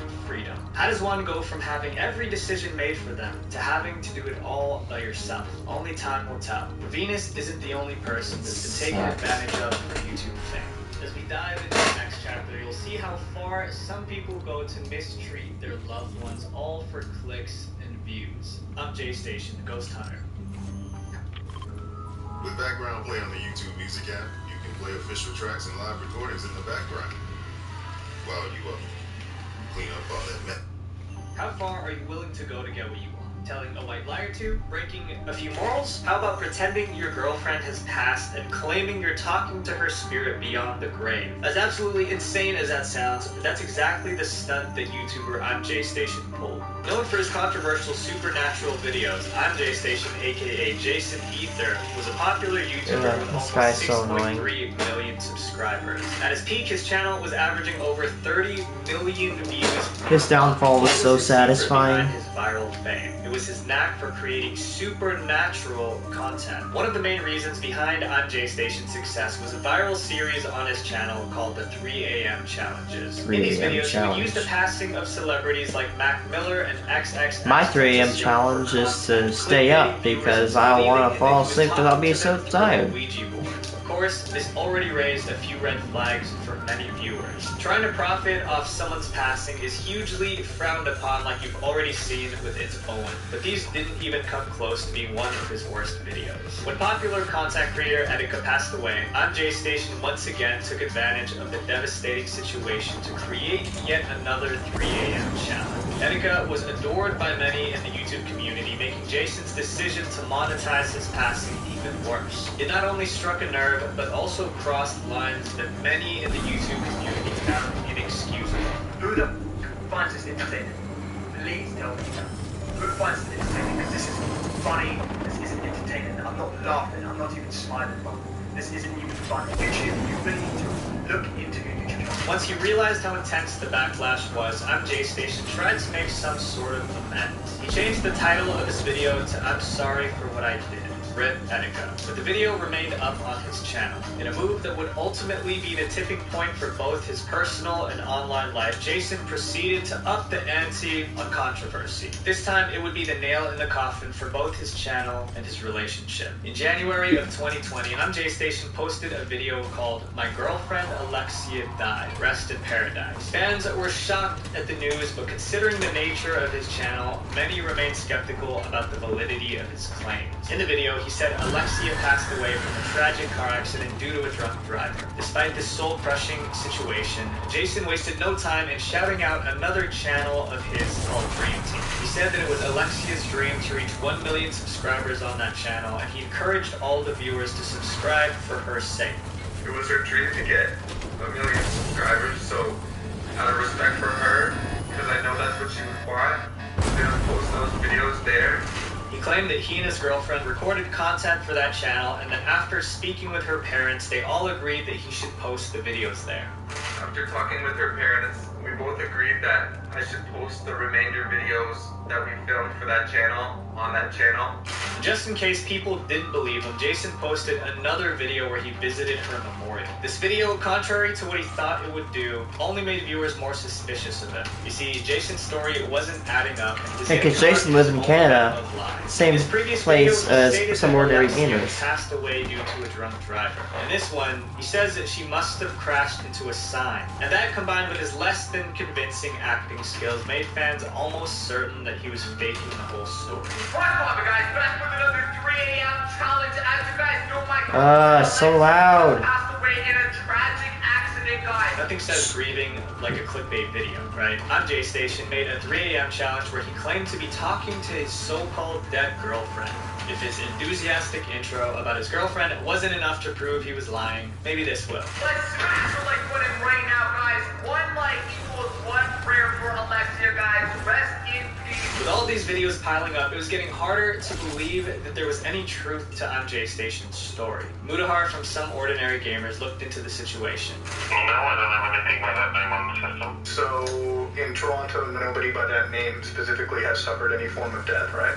Budahar was able to confirm that there was in fact no record of this incident in Toronto with Alexia's full name. The case was closed. On J Station was a liar. Alexia is alive. When his hoax was exposed, YouTube quickly demonetized Jason's channel. But people didn't think that that was punishment enough, with content creators like Keemstar and the Nathan MS calling for his entire channel to be completely banned. Not only was his channel failing, but so was his relationship. Alexia turned to YouTube to tell her side of the story, confirming that she was alive and also exposing the truth about the relationship. Multiple DM and video leaks came to light to showcase how badly Jason treated her while they were together. On J Station also confessed to his lies, trying to justify them as just part of a YouTube strategy. I thought of the idea of faking Alexia's death and then doing a thing on YouTube, thanking everyone and explaining to everyone it was just to gain attraction. As expected, after so much controversy, no one sided with him. Shortly after, in February of 2020, Jason was arrested due to allegations that happened within his relationship. The On J Station channel and all the other channels were terminated a year later on March 12, 2021. While Jason may have used one person suffering for his own benefit, there are channels who have done worse. A channel that's taken advantage of not one, but 50 young people. 7 Supergirls, the reality of child stars. 50? Dude, child stars, I feel so bad for them as well, dude. They're forced into a position that they can't ever escape.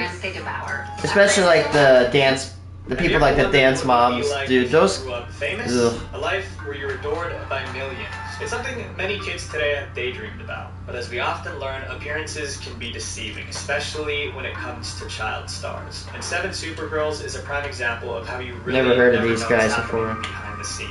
Back in 2008, there was a collaboration channel called 7 Awesome Kids that started gaining traction on YouTube. The channel featured videos made by young girls showing off their everyday routines, acting in skits, and making weekly themed videos. It was a fresh concept on YouTube at the time, and the channel quickly blew up. To capitalize off this momentum, 7 Awesome Kids began launching spin-off channels. Each new channel targeted a specific age group of viewers and had its own dedicated team of girls producing videos. The youngest content creators were just 9 years old, and as soon as they turned 18, they had to resign. 7 Awesome Kids evolved from a single YouTube channel into a full-fledged brand with 7 different channels under its umbrella. Amassing a combined total of over 16 million subscribers, these channels were a force to be reckoned with. One of these channels was 7 Supergirls, which targeted the tweens demographic, which is from ages 8 to 12. 7 Supergirls soared in popularity by serving up content that young girls could easily relate to. The channel not only amassed over 9 million subscribers, but also became a magnet for fan admiration. Many of their young audience idolized the girls featured on the channel, making it one of the crown jewels in the 7 Awesome Kids empire.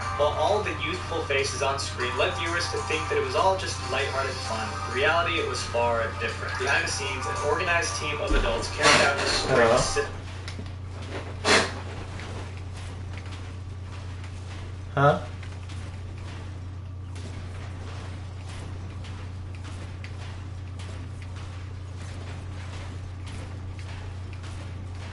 You actually uninstall?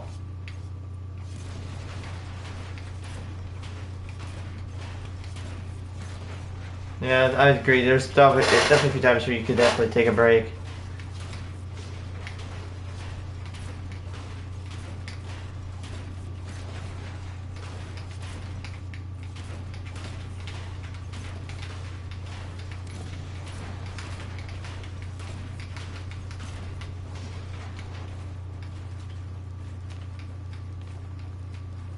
Yeah, I don't want to. I agree. I don't want to. I like Minecraft. I just don't want to waste my time.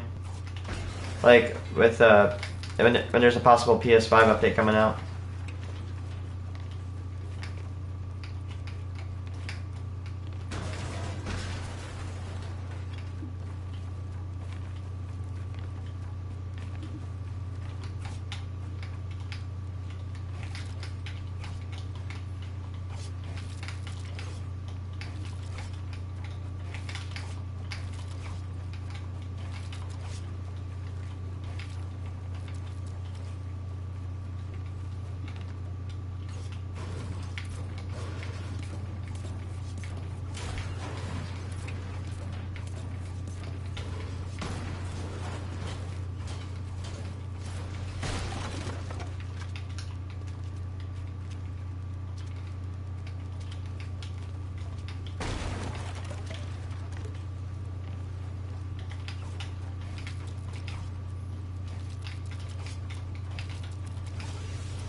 What, we're buying?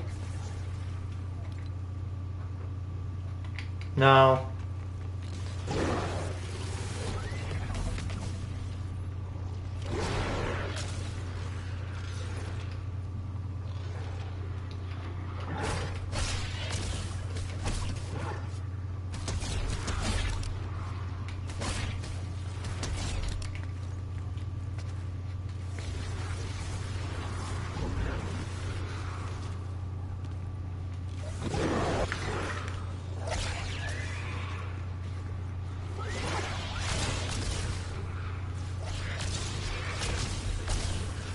To hold everything together.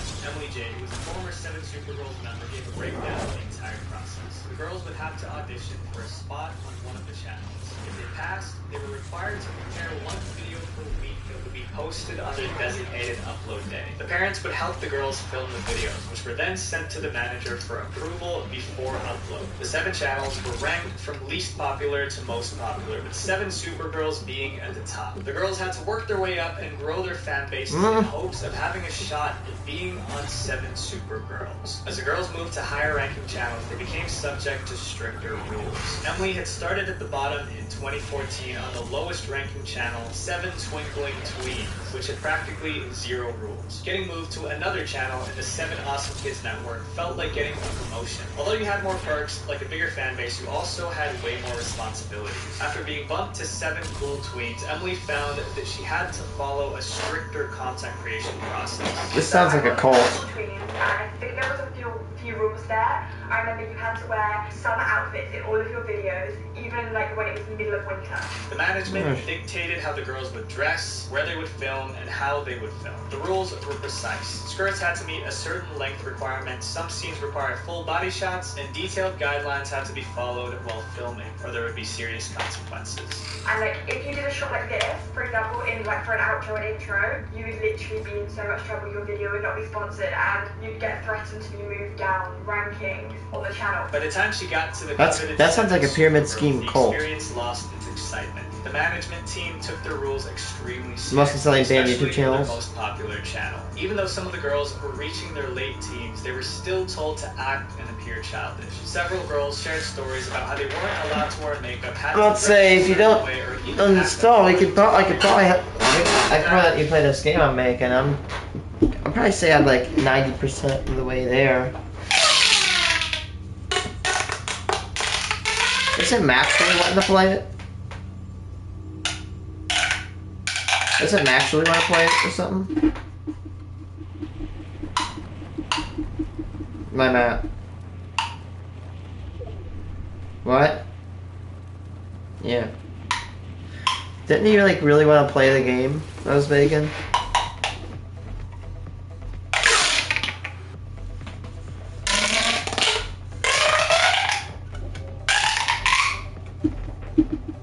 I'll show you, Sherry.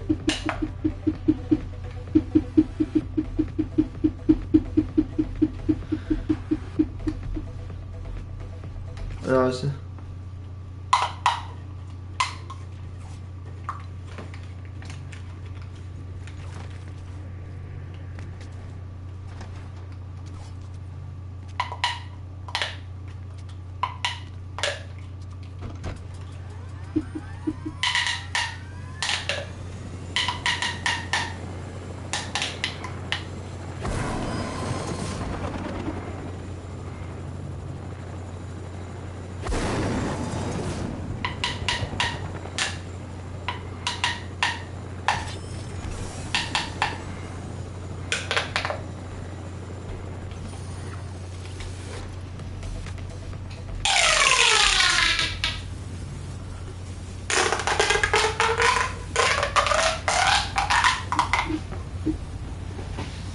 I need to go eat my lunch here in a few minutes. It's getting late.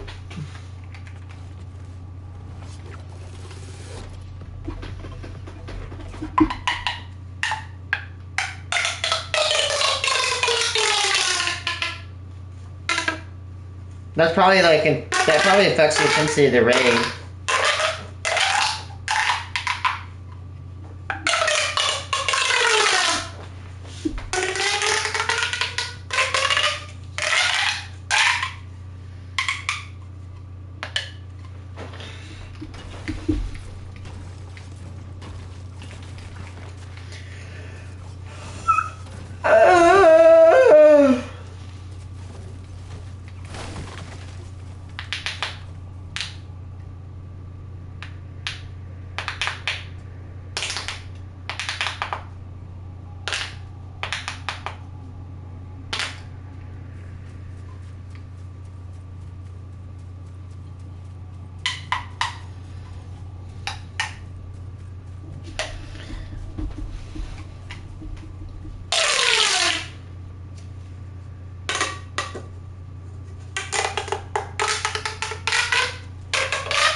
Yeah, I know.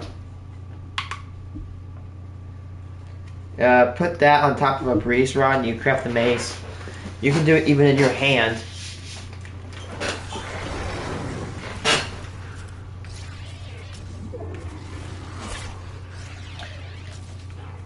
They released the update like a few weeks ago.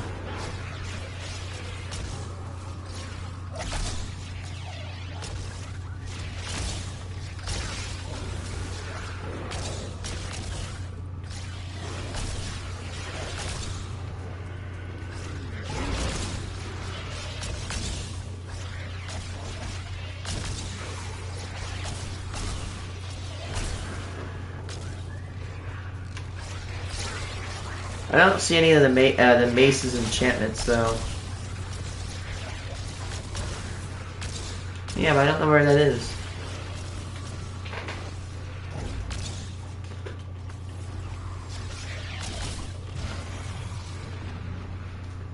That's my pants string.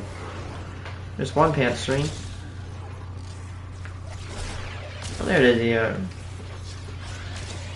One breeze core, one breeze rod, one heavy core on top of that breeze rod.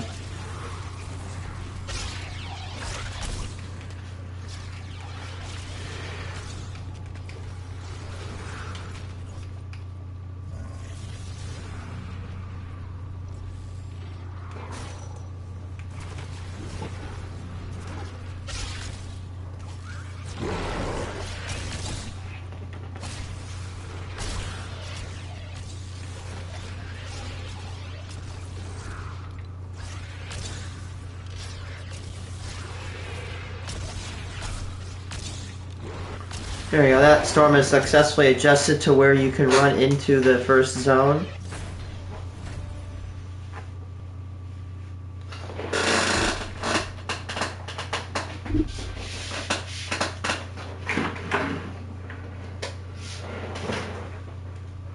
I'm gonna eat my lunch before it gets too late.